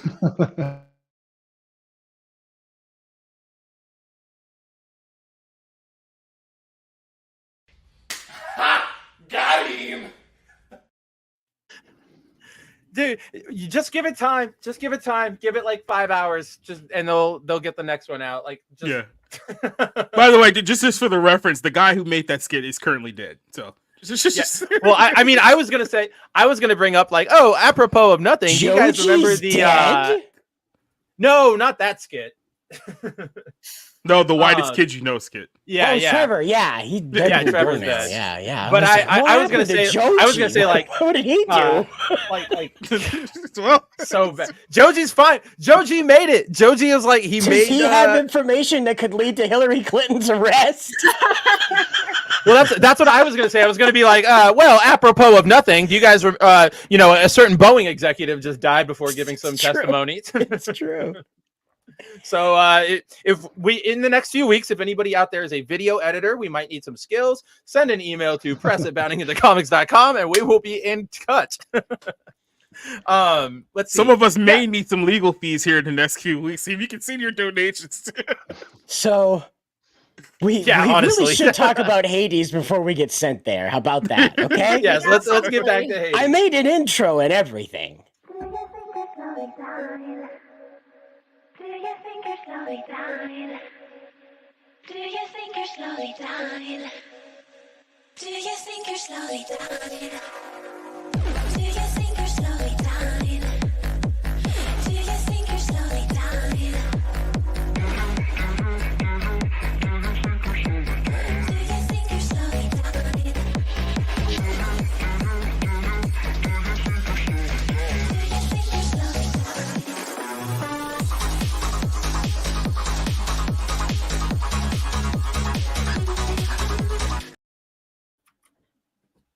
Beautiful intro. No, I'm glad. Okay, yes, we definitely needed to get on the track because we needed to see that. That was perfect for this segment.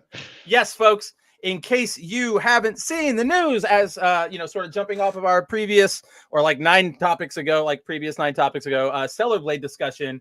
Hades. So it's not a day ending in Y if the Western video game industry is not hypocritically sniffing their own farts, right?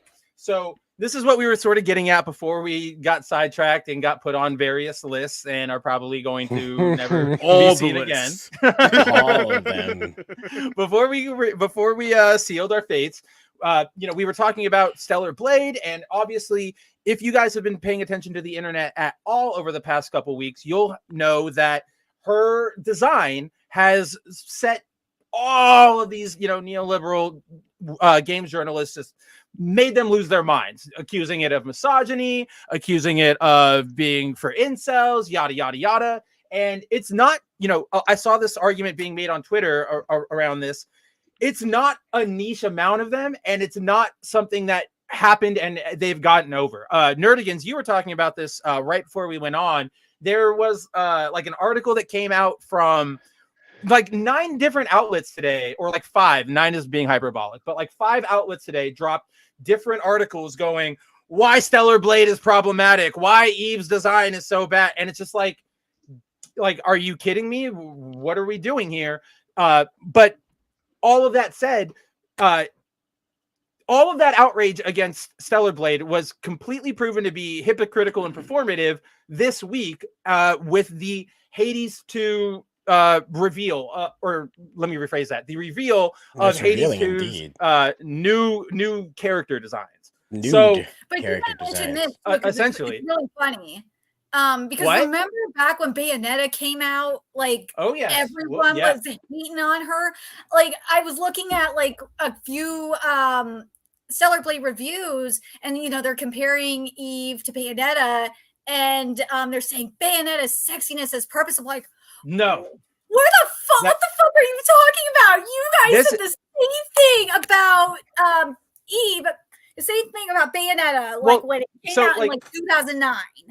Like we'll get to like the 2009 and how they all acted before, but this is sort of like, with this situation, you will see the thing we always talk about, right? Where they will make any gymnastic leap in the moment to justify why they are correct and their opponents are not. This entire segment that we're going to get into is basically your horny bad, my horny good. Like rules for me, not, or rules for thee, not for me. That's all this is. So Snyder, if you could go back up to the featured image, because it's going to have both of the designs that we're going to talk about.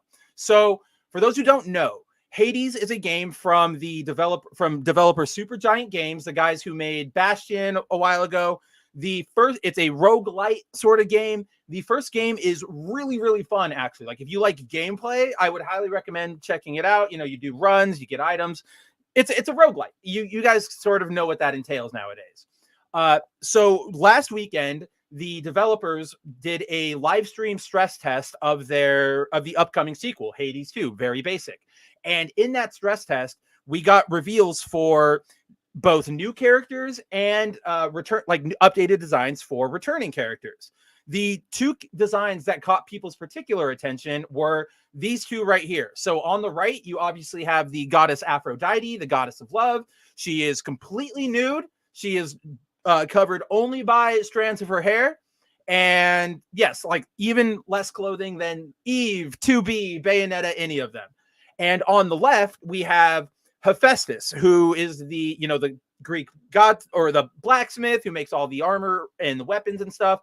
He is fat. He is in an amputee, as you can see by his lack of a leg there. And he is also in a wheelchair because in case you couldn't sell the point home all the way. That's the thing.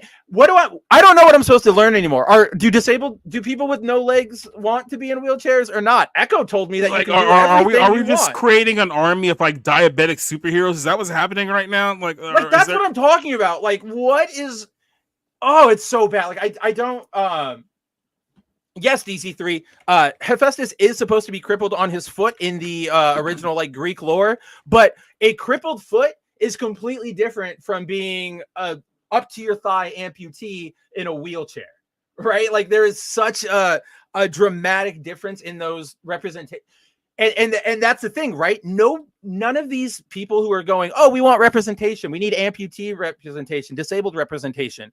If you went, oh, this character has a messed up foot, they're going to go, that's not good enough. That's not sexy enough. Like that's not big enough to be representative. Who even has that? That's not what I have because it's not a fun disability, right? It's not a pop disability. It's a real disability that some people have to, hang with. That's why you don't see all of these like Tumblr fan artists or character designers like for Hades here. You don't see them drawing characters with gout or with giant pulsating tumors on their necks or with colostomy bags or things like that, right? Like, because those are real disabilities that people have to deal with, but they don't make you fun. They're actual serious stuff that you actually have to deal with. I just came up with a comic book idea. Somebody write this down. We bring the notorious B.I.G. back to life and we turn him into a superhero in 2024. Book it. Dude. Somebody do it right now. Well, wait, they already did that, but it's a fat white woman. No! I was gonna say they almost did that with Sentry, right? Like the Sentry went from Superman white man to disabled black woman journalist who's probably queer. We don't know yet. Give it time. That's what's gonna happen. Look. And they gave her a blogger. That's what they made this character. Like they turned her into a terminally online Twitter user in the old comic. So this, for those who don't know, and I just feel like I want to raise this really quick because I feel like a lot of people don't know. So this incarnation, they really shouldn't, Spencer. Well, no. It's not that they should know this. So, this character, Faith, is actually a reboot of a character of the same name from when Valiant Comics launched way back in the 90s.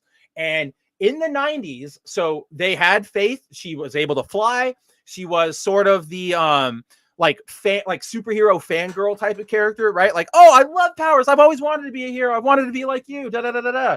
And in those old comics, she was treated by people made fat jokes about her. She was shown to be, a little over the top, that people didn't want to be around her. Like she had all of these flaws, and she was a complicated character who, honestly got the short end of the stick a lot of the time.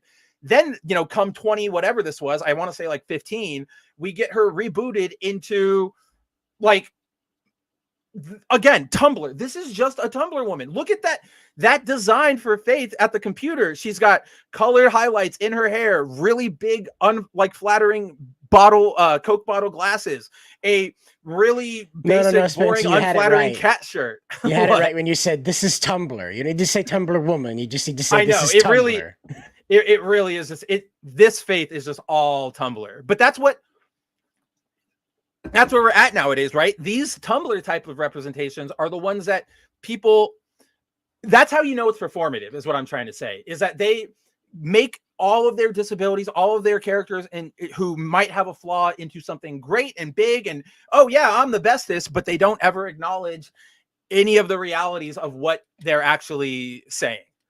Faith looks like Gail Simone. I actually, yeah, Oh DZ, my I saw that God. one right there, and I was like, oh, is that gay? Like, that is bad. She doesn't look like that in the original. Like, she just looks like herself. Do not pick up this Faith book. Like, it is not worth it. Like, yeah, exactly, Kate. What in Tumblr hell? It is Tumblr hell. That is what you were looking at. Don't check this comic out. It is definitely not worth your time. There's been like a live action adaptation of this thing in the works for like a decade now. Why? Because I can't find anybody fat enough to find Faith to play Faith. Like Rebel Wilson would have been their top pick, but then she lost too much weight. Yeah, Jacob got me. Hell yeah. They were gonna have Amy Schumer.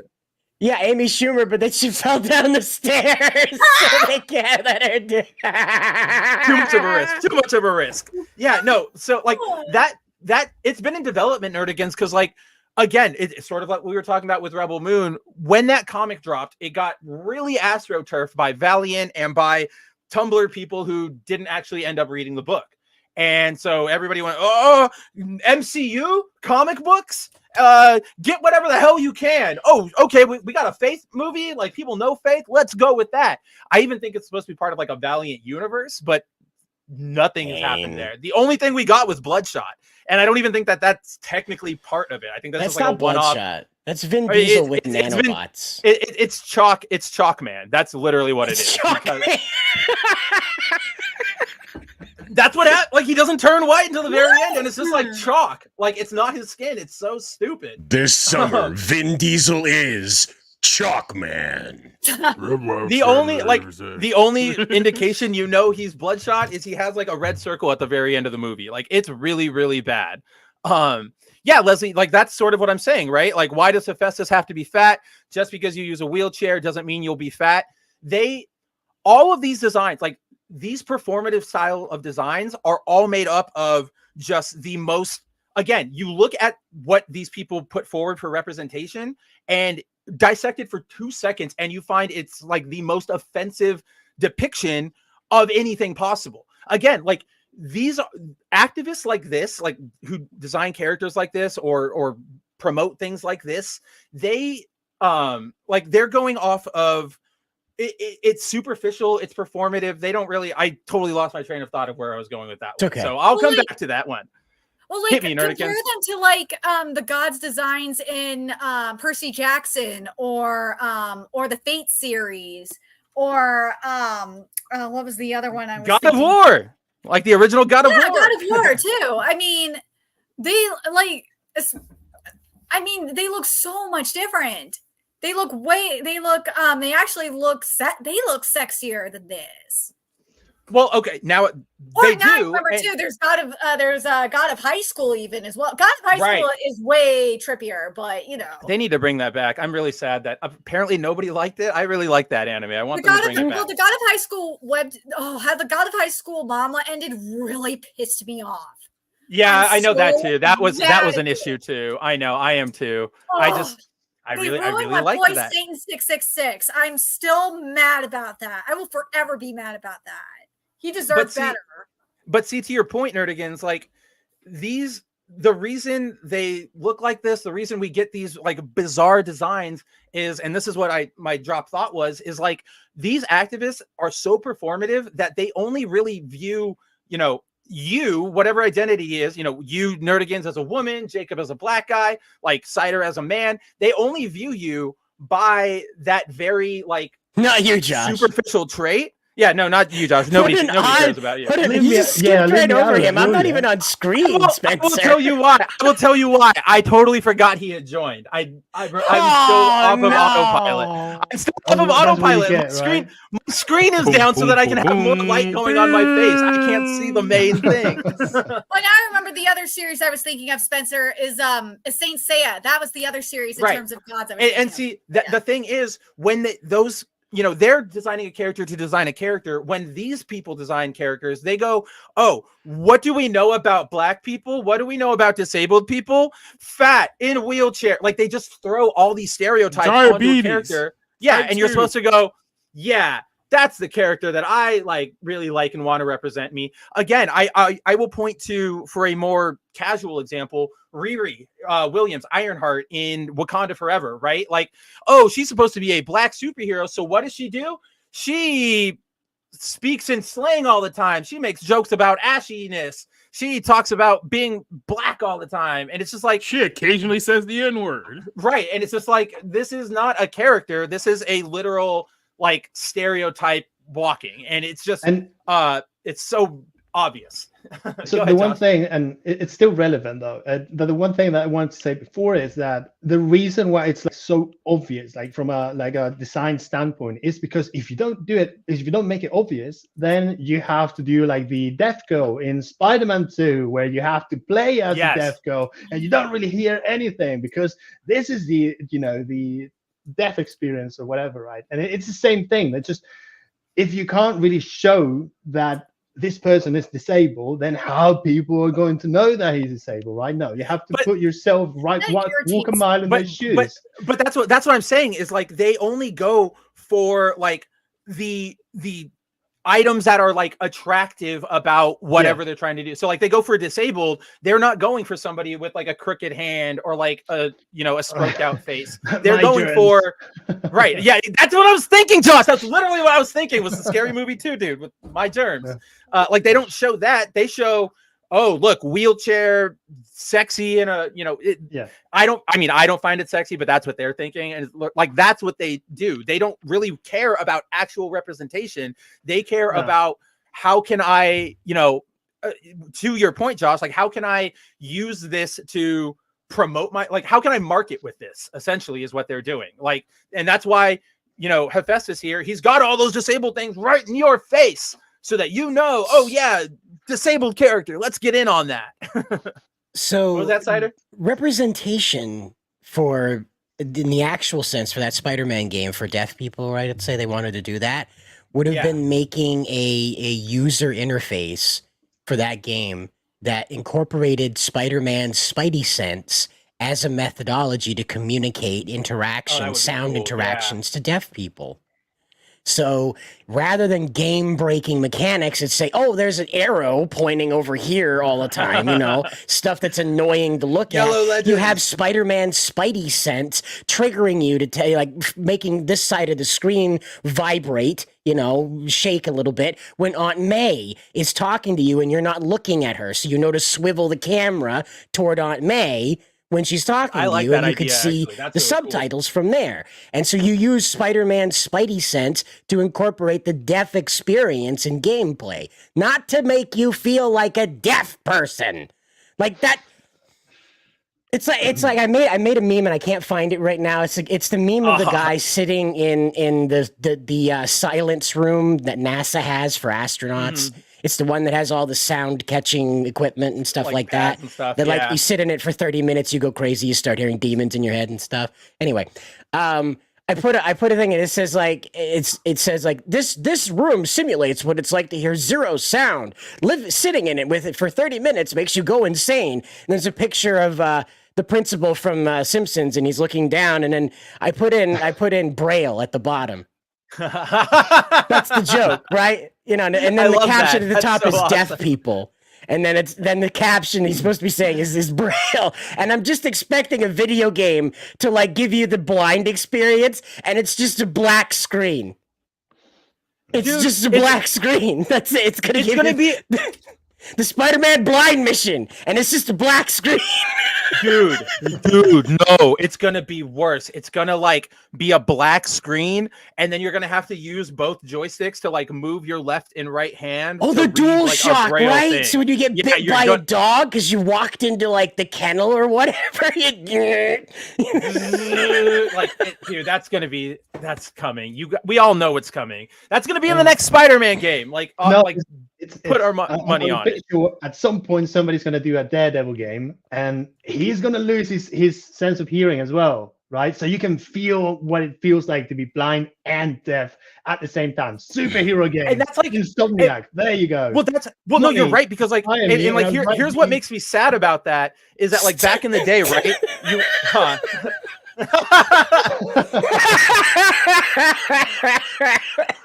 Ravul, how do you think we keep the lights on around here? No, I'm kidding.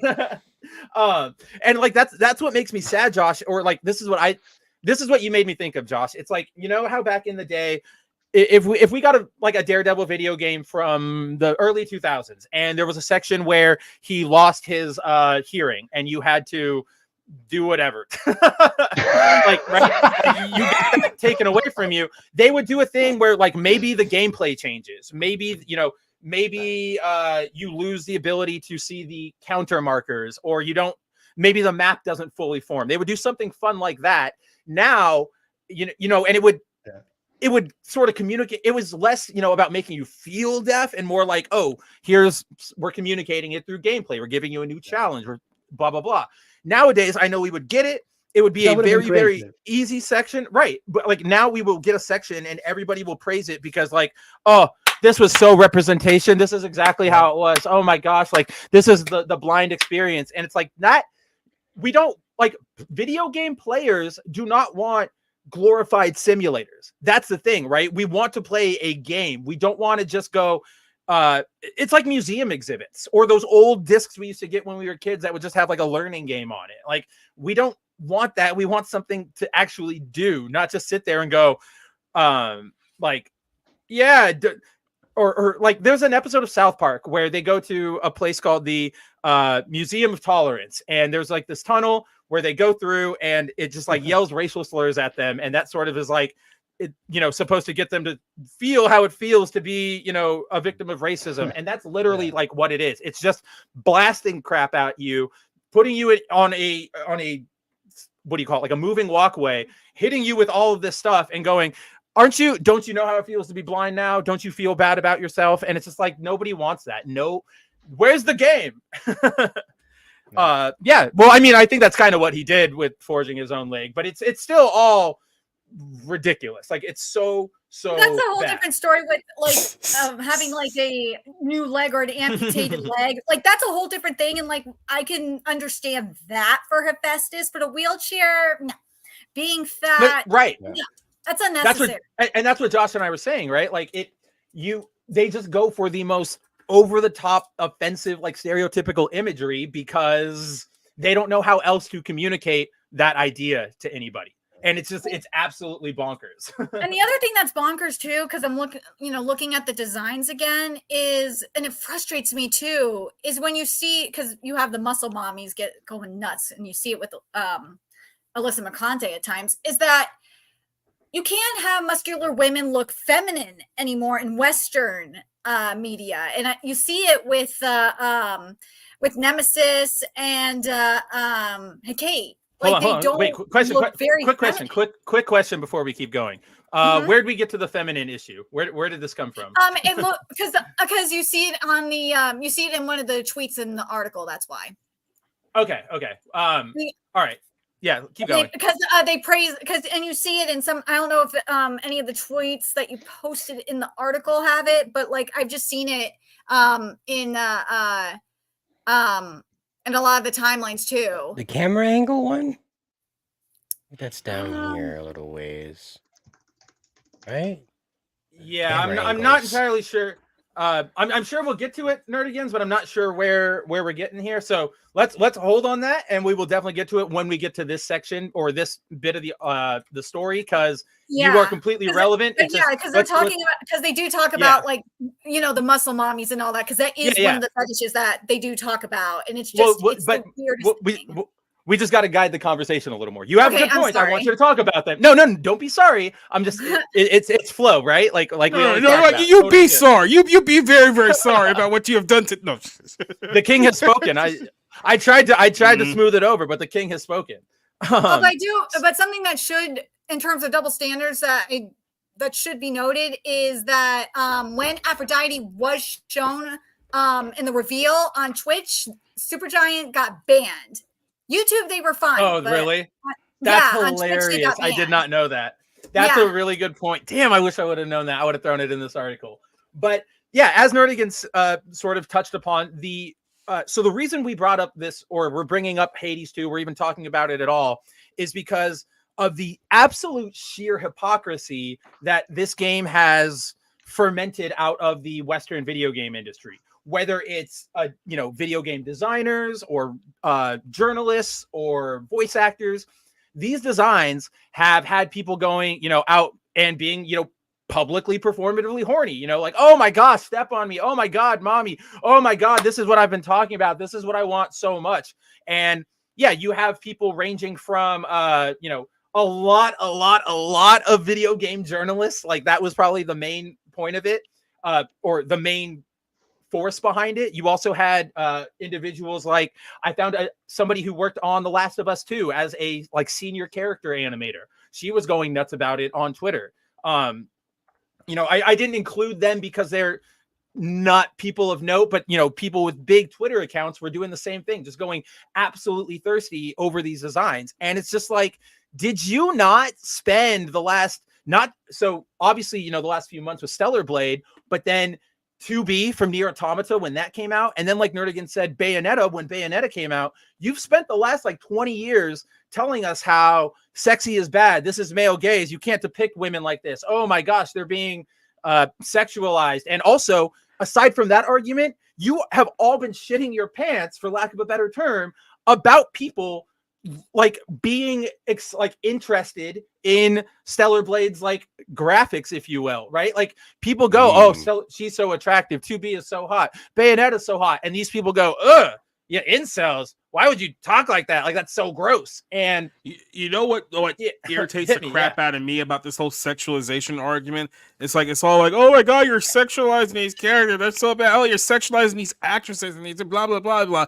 Then it's like, I heard 2 articles quite literally this morning, and it was Billie Eilish and Anne Hathaway literally talking about in major magazines how they like to masturbate in front of a mirror at 8 o'clock in the morning. So it's like, who's sexualizing who here? Because it's like, right. did I? That's 100% right. Yeah. Isn't Alyssa Mercante an OnlyFans model?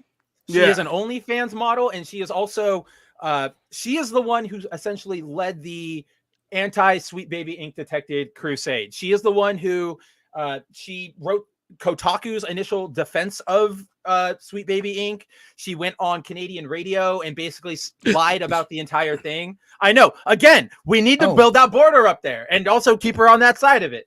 But essentially, she went on public radio. We are so far from firing. 1 second. Jesus, Snyder. I know we want her gone. I know we need to fire, but no. I didn't know if you saw the private chat earlier, Spencer. That's all. I didn't know if you knew. I was trying to tell you that she's on the laser. That's all. Gotcha. No, I did see that. Yeah. No. That is your good. That is my bad. But yeah, so. In terms of Alyssa going on Canadian public radio, so she went on CBC Radio, which is Canadian government funded, run, all that fun stuff, and basically told them that Sweet Baby Inc. was, or the detected group and everybody who criticized Sweet Baby, that they were preventing people from buying games. And that's that changes the entire narrative, because that puts a forceful action there, not what's happening. He made a list that said, did they work on it or not, based on public credits from people? What you do with that info is on you, right? And let's never forget in this conversation that these are the same people who proudly shared that list of the Twitch streamers who were streaming Hogwarts Legacy to blacklist them from whatever, right? All of this is all of their outrage over this is performative, because it's literally just, we want to be able to do it, not you guys. And that's how none of this has principles. They just want power over all of this crap. And it's so pathetic. And so to this end, a lot of people started calling these Hades thirsters out, going kind of the same things we just said. You guys have criticized us for this for years. Here's Anita, here's every Kotaku article ever, yada yada yada. And very much in the same, I love it so much, because it's such, it is the neoliberal playbook, right? We saw it before when you go, oh, you can't be racist against white people because privilege plus power plus whatever, right? It's literally that's what they busted out here. Right. Yes. Common Core math style. That's what they busted out here. Except instead of Common Core math, it's Common Core English, where they're going, they basically, anybody who thirsted over it, including Alyssa Mercante, who wrote an entire article about it. Like they try to justify their thirst as in like, oh, look at the character having her agency. She's not made for men. She's looking down at you. There's power. And it's like, you guys are all reading so far into this. And like, none of that applies. You just want some weird excuse to say, I can be horny and it's okay. Well, something that we discovered the other day is there's the lead editor for The Gamer went she is private, the worst. I hate and they are the biggest hypocrites, and this is why. Look at this. Hades 2, horny as fuck. And then look at Stellar Blade, uncensored. Yeah, Like, no. That's why I was like, why are they going private? They're going private because they know that their takes are bad. Like I'm sorry, you don't. Look at that. Every bisexual's dream. Like and see, like that's where we this, like, look at their argument here. I'm gonna read this part. It's because their appearance, and she's talking about the Hades 2 characters. It's because their appearances are the first impressions we get, and we only become more infatuated with characters like Zagreus, Thanatos, and Megara as we learn about them. I love toned abs and chest as much as the next person, but emotional attraction often goes so much further than pure looks. Hades has both, and that's why it hits so damn hard. Literally not a fucking justification. I'm sorry for swearing, but it's like, that is not an argument. That is literally you saying, oh, it's okay for me to like the Hades characters because I feel an emotional attraction to their characters. There are tons of characters in media where like I am attracted to their characters that I know so many people aren't. The biggest example, I don't know if he's still here, but if you guys know him, Andrew Rodriguez over at the Rippaverse, he's their like editor, social media manager guy. But he and I talk all the time about Final Fantasy VII, and he makes fun of me because I really like Yuffie. I like her as a character. I think she's adorable. I think she's got like a really good energy, but he doesn't. So that's not an objective argument. That's just, it's literally like me going, oh, I like Yuffie. Yuffie is good, so this is good. It's you can even see me like struggling to come up with a comparison because this Hades stuff is so dumb that really all I can say about it is like, you guys are blatant hypocrites and we should stop listening to you. No amount of, oh, let me give you 5 paragraphs of critical theory as to why it's okay for me to, you know, sexualize things, but not you. It's pathetic. It's all the narcissism. It's all, you know, it has to be about me being okay with it. Everything has to be, it's bullcrap. It's 100% bullcrap. I just want to remind you, Spencer, you're here forever. I know, as Gary, save us. I know we're here forever. And I want it gone. I want it done. It's just so bad. Nope. But like, and then, yeah, like here's where they cry about, this is where Jade King cries about Eve, quote, to celebrate that something is released uncensored is to imply that there was something worthy of censorship in the first place. And when it comes to Stellar Blade, I'm unsure where exactly that assumption is coming from. The game is already blatant in showing off Eve's body, while the violence in the trailers and demos seem no worse than most of the AAA games we play these days.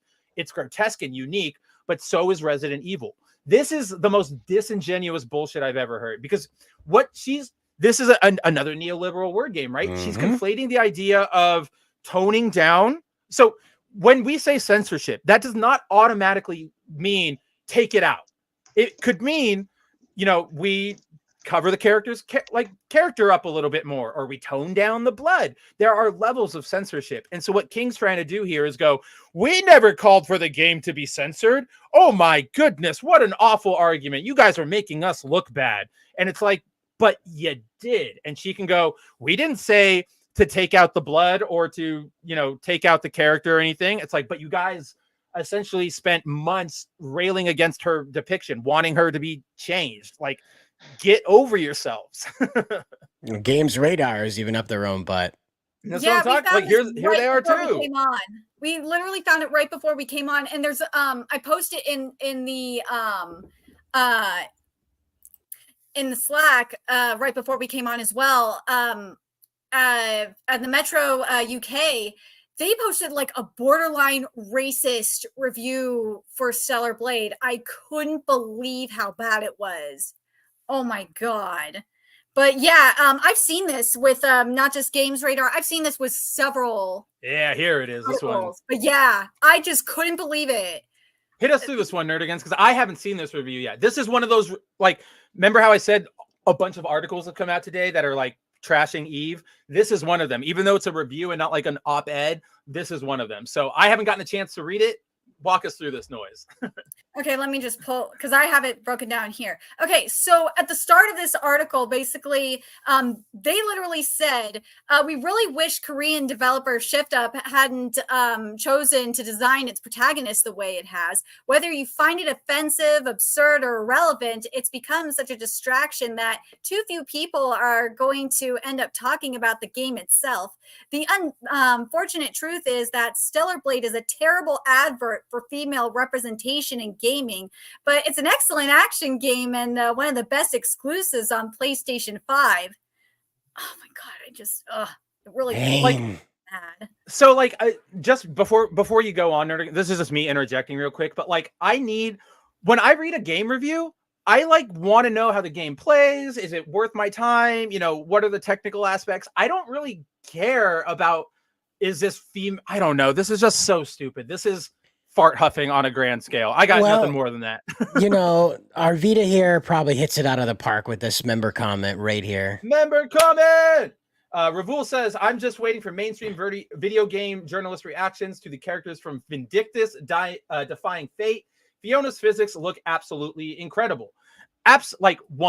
Yes, I'm excited for that game. I'm excited for the meltdown. Bring it on. It's going to be great.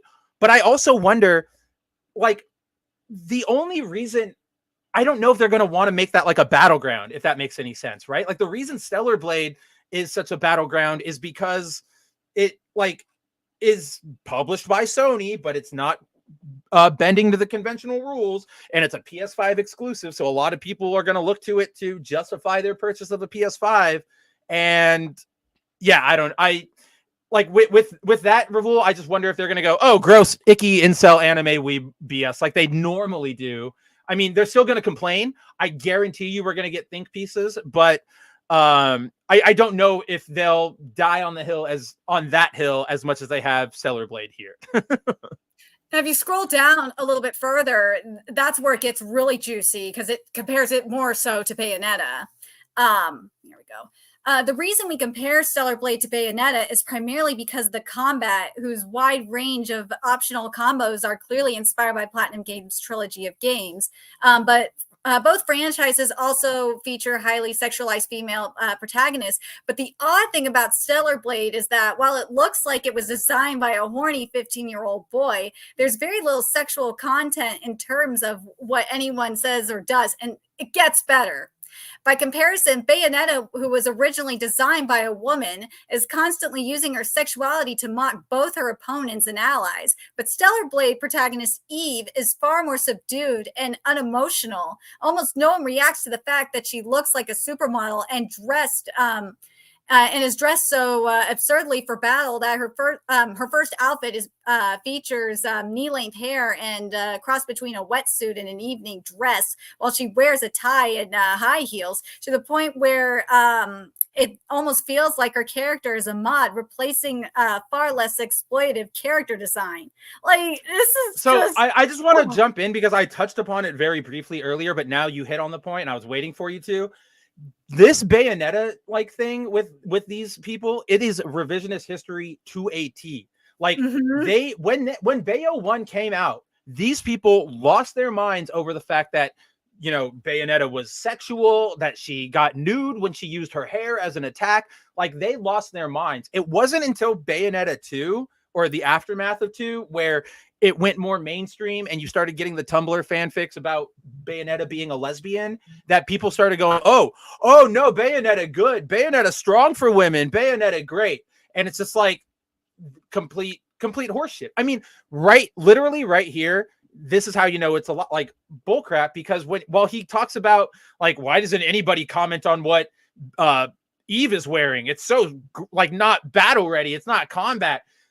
Like, Bayonetta is the same way. Bayonetta is not wearing Bayonetta's something wearing you would an wear. outfit made from her hair. But it's like it's not even the hair thing. It's like it is form fitting. Her chest is like bulging out. She has heels on. Her butt is like very highlighted. So it's just and she has in that outfit like knee length hair, and it looks like sort of an evening dress. But they're gonna get mad at Eve for doing the exact same thing. Yeah. And again, the goalposts here are like the moving of the goalposts is insane because they go, oh, there's nothing sexual about Eve. It's so weird. Why doesn't anybody say anything? If they did, they would either go, one, Stellar Blade focuses way too much on its like horny appearances, or they would go, oh, Stellar Blade is gross and asks a character about and like highlights or criticizes a female character's sexuality or whatever. And it's bullcrap. Again, they will throw out anything to win, even if it contradicts the literal last breath out of their mouth. Oh, but this gets better. They do talk about the realistic, that's modeled after a real woman too. It does. And I couldn't believe this. But they do talk about the actual developer as well. And this is why I'm just like, this probably is a little racist. Let me make sure okay, here we go. Shift Up is not a new Shift Up is not a new developer, but pop up. As far as we could tell, all they've done before is mobile games featuring even more dubious portrayals of women. There's no point mincing words. Stellar Blade's presentation, including its horror-inspired monsters and gory moments, are extremely juvenile and frankly pathetic. In terms of Eve and the other women, Eve's implausibly weightless boob physics and gigantic posterior would be laughable if they weren't so creepy, even with the excuse that she's based on a real Korean model. Like, again, this is what I'm talking about. They admit right there that she's based on a Korean model, but they also go, but it's still creepy. It's still gross. It would be creepy no matter what. And it's like, then you are clearly already out to have a bad impression of this game. That's what this paragraph tells me, especially when they go, mobile games featuring even more dubious portrayals of women. We're basically one step away from like women are not allowed to have boobs anymore. These people are like anti-women. They are anti. Again, it is power, like abusive power over women, but make it rainbow, right? Like that's what it is. They mask all of their crap under the guise of, oh, I'm so progressive. Anytime you run into somebody like this and they're trying to make an argument or accuse you of something, it will always be projection. Oh, you're a misogynist. Oh, you're a racist. Oh, you're this and that. Well, why do you like police women's bodies? Why are you so weird about that? Why do you have such an issue with Asian designed games? Yeah, almost as if they're at war with the female figure, right? It's like all freaking most.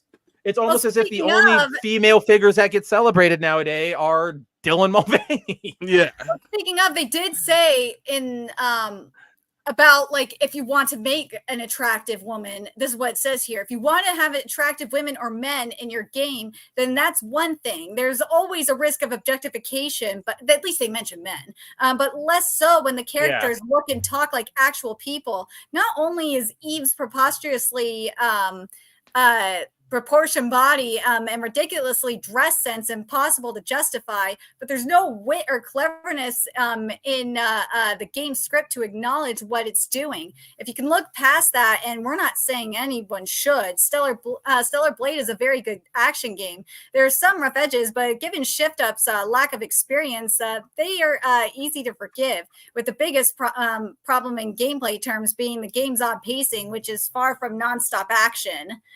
Like, these people, man, I don't know what is... These people, that's why I said, this article is like borderline racist. Well, it's what you're seeing there is the inability for them to be wrong, right? Like what I see here with that ending scribe is him going like, but okay, maybe I don't have a real point, but it's still bad. It's still bad and you should listen to me. And it's like, dude, not really. Like it's clear that this is all your own personal hangup, and you don't need to make it our personal hangup, right? Like, and it's so bizarre.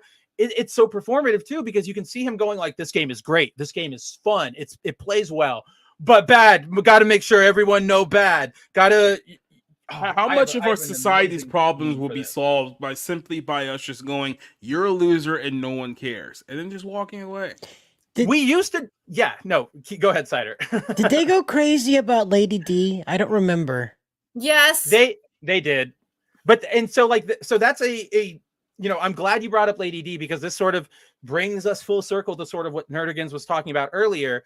In her intro, actually, there's this concept nowadays that is floated around called safe horny, and it is those characters that are approved by sort of the press for it to be okay for you to be attracted to.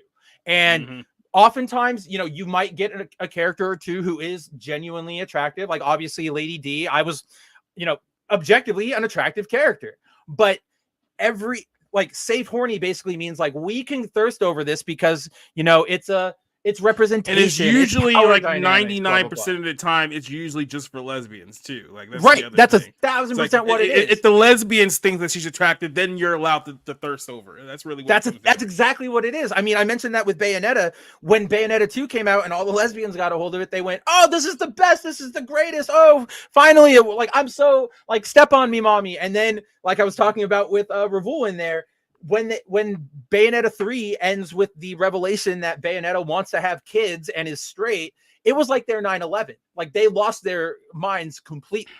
But basically, safe horny is, we approve of you being horny over these characters, and you must only, like, we have rules and you must go by our standards. You're not allowed to like Eve. You're not allowed to like 2B. You have to like the approved characters, which are like Lady Dimitrescu,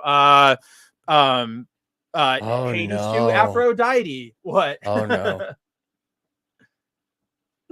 no, not against it. I'm not against it. Flo's not that bad. Yeah, if Flo was like 10 foot tall and had like J cups, then it'd be exactly like her, is what you're saying, right? If she was a completely different entity whatsoever. Where was it? Something like that. I'm sorry, I'm intensely distracted by something or some things. Talem says, so basically a mainstream media messiah complex. It's not even a messiah complex, or I guess that is the right word, because I was thinking savior complex, which is where they want to save everyone, but that's usually motivated by like altruism. Yeah, messiah. They want to be the ones who are. I love all the Steam filmmaker. Yes, or let that one loop for a minute. But yeah, like that really is what it is to Hillen. They want to be seen as, we are right. We are the moral arbiters. Everybody listen to me and go within what I say is appropriate. And it's complete bull crap, and don't ever fall for it. But that's why we get all of these discourses about what's right about a sexy character, what's not, blah, blah, blah, blah, blah, blah, blah, blah, blah, blah. So it's all performative. It's all pathetic. It's all very transparent, because they don't actually care about whether or not Eve is an attractive character. Like, they only care that other people are liking it, and that to them is unacceptable. It's all power dynamics here, because without power dynamics, without forcing you to think the exact same way they do, their ideas can't catch on. There's nobody in their absolute right mind. If we go out on the street right now and we go, here's Aphrodite, here's like Eve, and like people will go, they're both like why is that one butt naked? Like, that will be the answer. And nobody is sitting here going, let me bust out my, my theory and my 9 favorite Marxist authors to find out if this is okay for me to like. But that's what they're trying to do. And it's pathetic. It's going to keep happening. And it's where we're at. Yep. But something I've been seeing as well is, like, people are trying to say that Eve has like a child space, and if you like Eve, that you're a That's pedo. racism. No, that's racism, because I can't stand these. They do it. It's not just with Eve either. They do it with with anime characters. It's so. That's what I mean. That's what I was about to say. Like, the Western media industrial complex, whatever you want to call it, they actively hate Asian anything, right? Like, they will look at younger characters in an anime or in whatever, and they will accuse it of being pedophilia because yeah, pretty much. Like, I was talking to a friend. I was with a friend this weekend, and we went out and we were talking to we went to like a book off, if you guys know what that is, right? It's a secondhand bookstore for like Japanese stuff. They have a lot of like figures, video games, books, all that fun stuff. But they have figures, and they're all in shelves, and they're all lined up, and you can look at them. And we walked by a shelf of, I don't even know what series it was, but it had some girls, like younger looking characters in, had a pant, like their dress was blowing up and you could see their panties, or they were in like a skimpy outfit. And my friend was like, that's really weird. Like, this feels creepy to me. Don't these look like kids to you? And I just replied to her, I'm like, they don't. Like, I can see where you're coming from, but they don't look like that to me because I'm familiar with the art style. Like, I engage with this media. So to me, I can recognize like, oh, that's just a character. And in my mind, I'm able to translate like, this drawing is supposed to be adult human or whatever. And that is really, and after I told her that, she went, oh, okay, yeah, I can actually kind of see that. And that's what it is. They don't want to try and kind of see it. They just want to go, I see what I see, listen to me. So wait, what score was this? I'm offended, therefore I am right. That is literally the creed of the time. Reality either. It's a huge problem. The terminally online it's just really, really nasty. Wait, what's nasty? Sorry, I blanked out for a second. Terminally online people are just can't separate from fiction from reality. Because that's, I mean, you hit it right there. It is the terminally online aspect, because this, we talk about it all the time. This is all they have. This performative fighting over things that really don't matter. They will pick the easy target, get a graffiti thing taken off of a video game. They will do the easiest thing possible that not only changes something, but allows them to pat themselves on the back, but they do it because they don't want to go do the actual work. There are actual things you could do to combat racism. You can actually go out and talk to people. You could go erase some graffiti yourself, right? Like some racist graffiti. I know it exists. I see it everywhere. But they're not going to do that because, one, there's no quote unquote glory in it. And two, it requires effort. And this side is nothing if not the most like armchair, not quarterback, but like armchair activists of all time. Slacktivists is what slacktivists is probably the best way to put it. Like they've got nothing. You take this away, they go back to being nothing, and they can't handle that. But something I want to point out that I thought was very interesting that I saw, because we're talking about gaming journalists. Paul Tassi had a very interesting take on review scores. And he was saying, because someone was saying that in regards to Stellar Blade, that you could have like a 6 out of 10 or a 7 out of 10, and it will be fine, or a 5 out of 10 won't close studios or something like that. And Paul Tassi wasn't having it. He was saying that I'd like to remind everyone that this is absolutely not true and completely out of touch with reality of the video game industry. And a 50 Metacritic game can close studios. And I was so surprised. Like, a lot of journalists agree with him, but there was a couple of them that were going off on him. It was a journalist from Kotaku, Carolyn Pettis, and Ash Pariah from The Verge. They were going off on him. I was very surprised. And he also said that he's not giving Stellar Blade a 5 either. What a surprise. But it's just interesting. I just find it interesting that people are settling for mediocrity. I was blown away. I'm so blown away by this. Well, let me ask you. Hold on. I'm a little confused as to how we got here. What mediocrity are they settling for? They're saying a 5 out of 10 is okay. Well, here's the okay.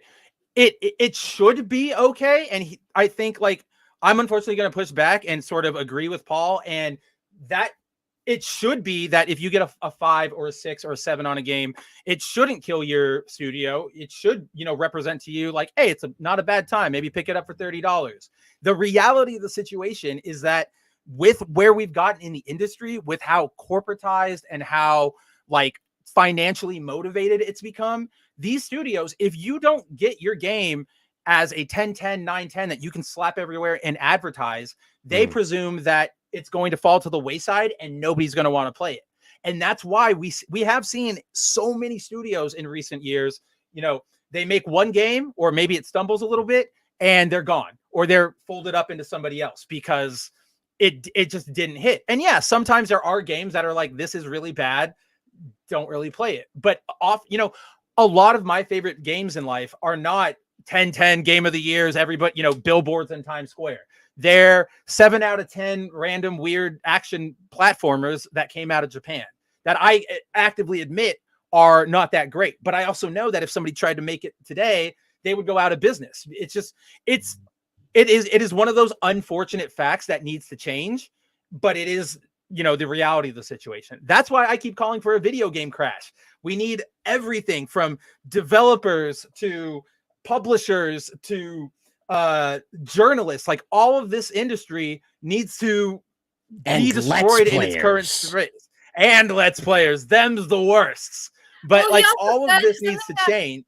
Well, see, Paul Tassi even said that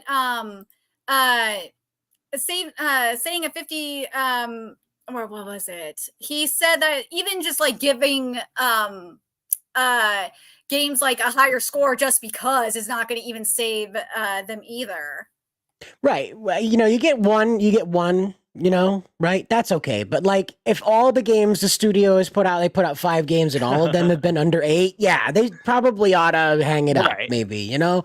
Yeah, that I get. exactly but like I mean. one bad rate, one half rating, not a 0 even, not a 1, not a 2, not a 3, a 5. One of those should not be obliterating a game studio. There's a lot of financial problems with that studio if one 50% rating is blasting them to bits. And that's why, like, we need all of this to crumble, because this is just not sustainable. And I think the very first step into destroying it and making it crumble is to take out what I would argue is the most problematic, and I use that word intentionally, element of this entire industry. Snyder, when you are ready, fire at will.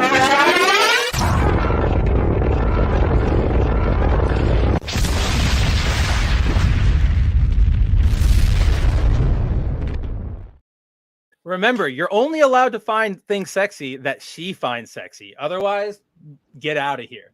But yeah, guys, I think, or go ahead, Snyder. Yeah. No, you may have noticed there's crew that witnessed the laser blast being intense in the windows there. If you would like to be an engineer aboard the Orca, that's the ship you saw blast Alyssa Mercano or Mercante, whatever her name is, back in the Stone Age.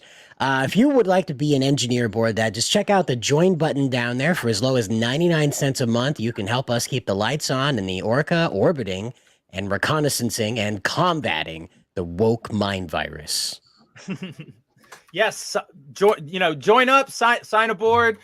We will, we're looking for recruits. We're actively looking for new training missions, if you will, which is member exclusive content. So we have lots of plans in the works for the YouTube channel. I know I mentioned that last week. Snyder has been super hard at work, like revamping everything. Like, I'm so excited for you guys. Like, once we finally get everything out and moving, like, I'm genuinely stoked for you guys to see what we've got cooking. It will be 100% better than anything Disney has put out in the last 10 years. Right? Okay. All right. Yeah. Look, it's a big swing, but the bar is very, very, very, it's true. very, very you got low. me. All right. Yeah. All Wish merchandise is currently like 40% off at theme parks. That's what our girl Lorena Creole showed me. Like, that is not what I would say a healthy result, for lack of a better thing. No. Oh, look at that. We've already got one. We have Meteor Advocate Timon became a member. Our boy. Welcome That's aboard, what I'm talking about. Welcome aboard. You're the man, Timon.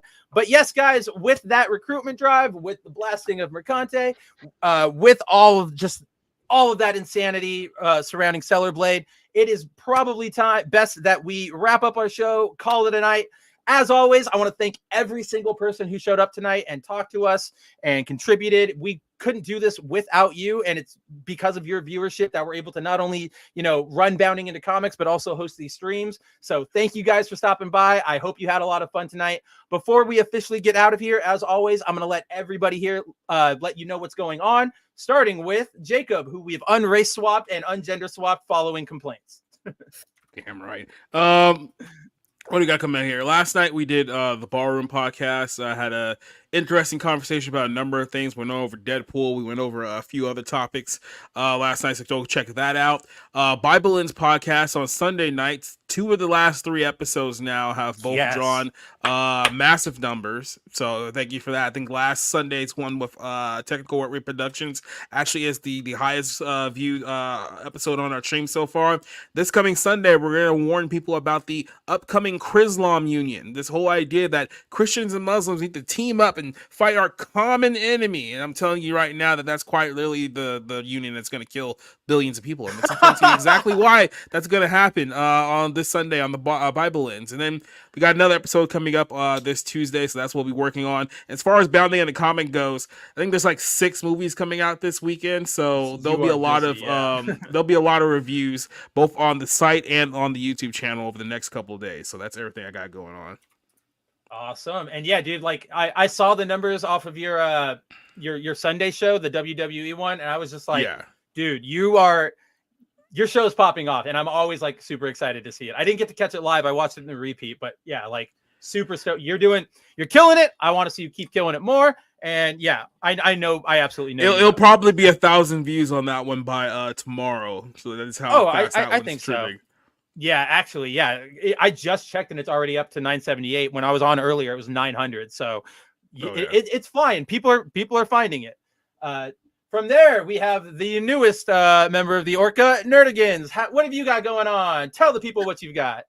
So, per usual, I record content, manga and anime content on my channel, Nerdigans Inc. And a video I actually have in the works, well, it's recorded, I just got to upload it, is after a couple months of radio silence from Justin Servakis, he actually addressed the Lovely Complex situation. And this is, of course, post-deleting his statement about Jello Apocalypse. And he basically didn't say much, but... But it's I mean, that is news in it of itself, right? That he didn't say anything. It's like, dude, come on. Yeah, like, he didn't. We're waiting. He still hasn't condemned him, though. He did not condemn him at all, and it's really irritating. And he's not doing anything about it. And exactly. Blu-ray is still selling. It's utter insanity. I just can't believe it. And he's lying too. Oh my god. But call him out. Don't let him get away with it. That's what I'm doing. I'm doing the best I can. You can follow me on Twitter, which is right there. I'm exposing insanity, whether it be what's going down in the protests. I'm trying not to fall into that addiction again. Oh God. Or but there are like 9 different Chazes popping up every day. How can you not focus on it? It is a terrible, terrible addiction. I'm not going to do it again. I'm not going to fall into that addiction again. I'm not. It was bad the first time. But what's the other thing? I'm exposing what's going down in the video game industry, as well as localizations. And there's an article for Yuri on Ice, the cancellation of the Yuri on Ice movie. And this was after 7 years in production hell, and it's basically the 9/11 for gay people, and they are furious. Like, that tweet has over 15 million views. And that's compared to like 3 million views for Jujutsu Kaisen tweets. That's how insane that is. Whoa, that's pretty bad. Yeah, that anime made map of the studio it is today. That's how furious they are. But anyways, but until next week.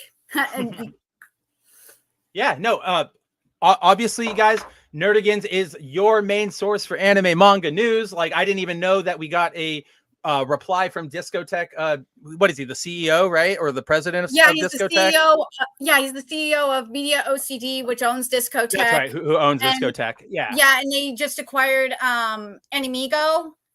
Right. Yeah. So yeah. like I didn't even know he made a statement, but look at you. You were like on point, you know it. So absolutely follow her on Twitter, follow her on YouTube. All of her content is good. She is also one of the best resources I can point to. I don't know why I changed sides like that.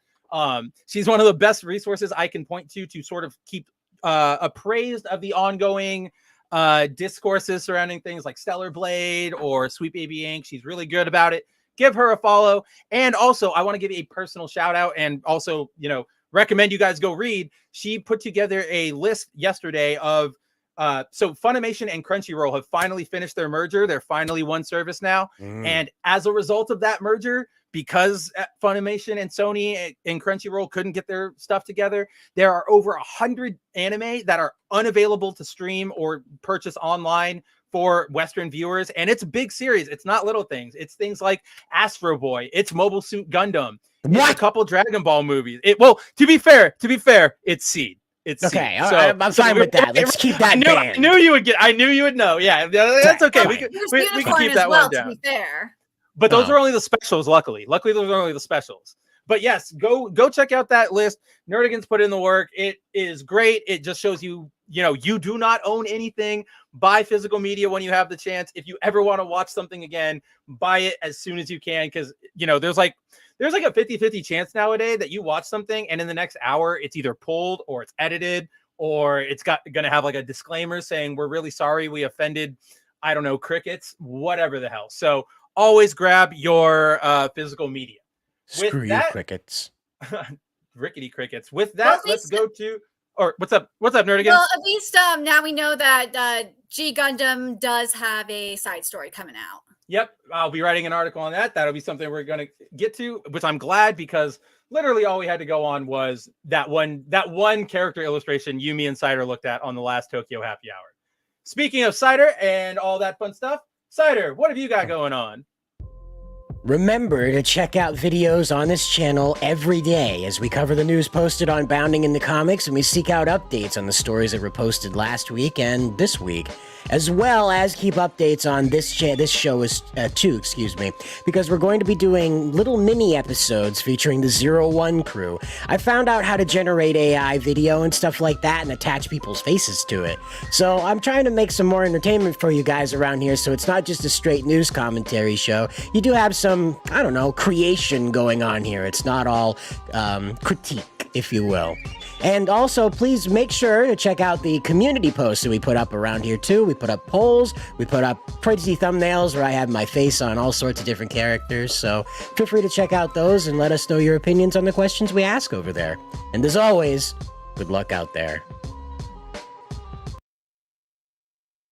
That I absolutely love that. That spiel was incredible. And yeah, check out the channel every day. Like we said at the top of the show, at the end of the show, Snyder's working on some awesome stuff. Like I really want you guys to see it. And not just like bounding stuff.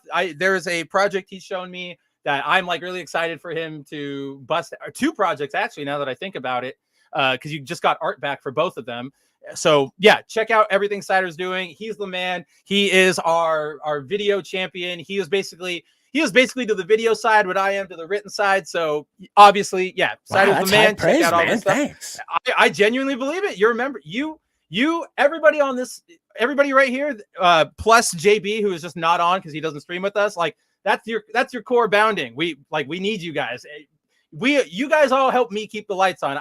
So yes, give yourselves all the praise you absolutely can, especially in recent months. Like we've been killing it. So yeah, high praise deserved all around for every single one of you, except for Josh. What do you have going on? Yeah, I got nothing, mate. No, I did. Actually, I do actually have one thing, one article that I was writing in the afternoon, but unfortunately there was some family stuff that I had to deal with. So I wanted to get it posted today. Hopefully it's tomorrow. And there's two other articles that nobody's actually reporting on. So far that I wanted to cover as well. So breaking news. That's why you tune in. Yeah. Yes. Yeah. Probably breaking news for one of them. The other is an interview that I just saw with a movie director, comedy movie director. That I was like, yes, this is definitely worth covering. And the one I was working on, by the way, is J.K. Rowling related She's article. going out. Yeah, she's going hard. Yeah, so hopefully that'll be up. I don't know if tonight. hopefully tonight. If not, tomorrow morning. Yeah. Awesome. Yeah, awesome. And you as well have been killing it. You've been throwing out a lot of good celebrity, dumb news articles. You've been covering the Alec Baldwin stuff, which is just absolutely insane. Crap, then it's 4 then. It's not 3, it's 4. I need to go there as well. Look at that. He's got an update there. Oh yeah, no, you need to get the new thing that happened. It's a new one. It was the old thing earlier this week. It's the new one now. And now it's the new one now, right before we got on the show. That's right. Yes. Yeah. So look forward to that. As always, Josh is the best at combing through all this legal noise. If you want to know exactly what is happening with any sort of celebrity legal case or with any celebrity's really awful political takes, Michael Douglas, Hank Pym himself, thinks Biden is sharp as a tack. And it's just like, dude, stop. Like, nobody believes this. Like, how much did they pay you to say that? Like, there's just absolutely nothing. Like, there's no truth to that statement. Yes. All right. And then as for me, guys, as always, you can catch me on Twitter at Kabuto Writer Mav. You can catch me on Bounding Into Comics, where we are uploading news every single day. We've got articles coming out, whether it's from me, Eric, or me, JB, Josh, Jacob, or Nerdigans, any of these fine folks. There's always something to read. I just published a couple articles before we got on. One of them was on the Stellar Blade controversy we talked about earlier today, and the other was on the fact that, so in case you guys didn't know, SNK, the King of Fighters developer, is currently owned by the Crown Prince of Saudi Arabia, Mohammed bin Salam, and he came out recently and was like, I want you guys to be Japanese. Do not change your identity. Don't go to the West. Don't go to Saudi Arabia. Stay Japanese. So if you want to see that very cool excerpt, 100% very cool. Like, we need more people pushing back against essentially cultural imperialism.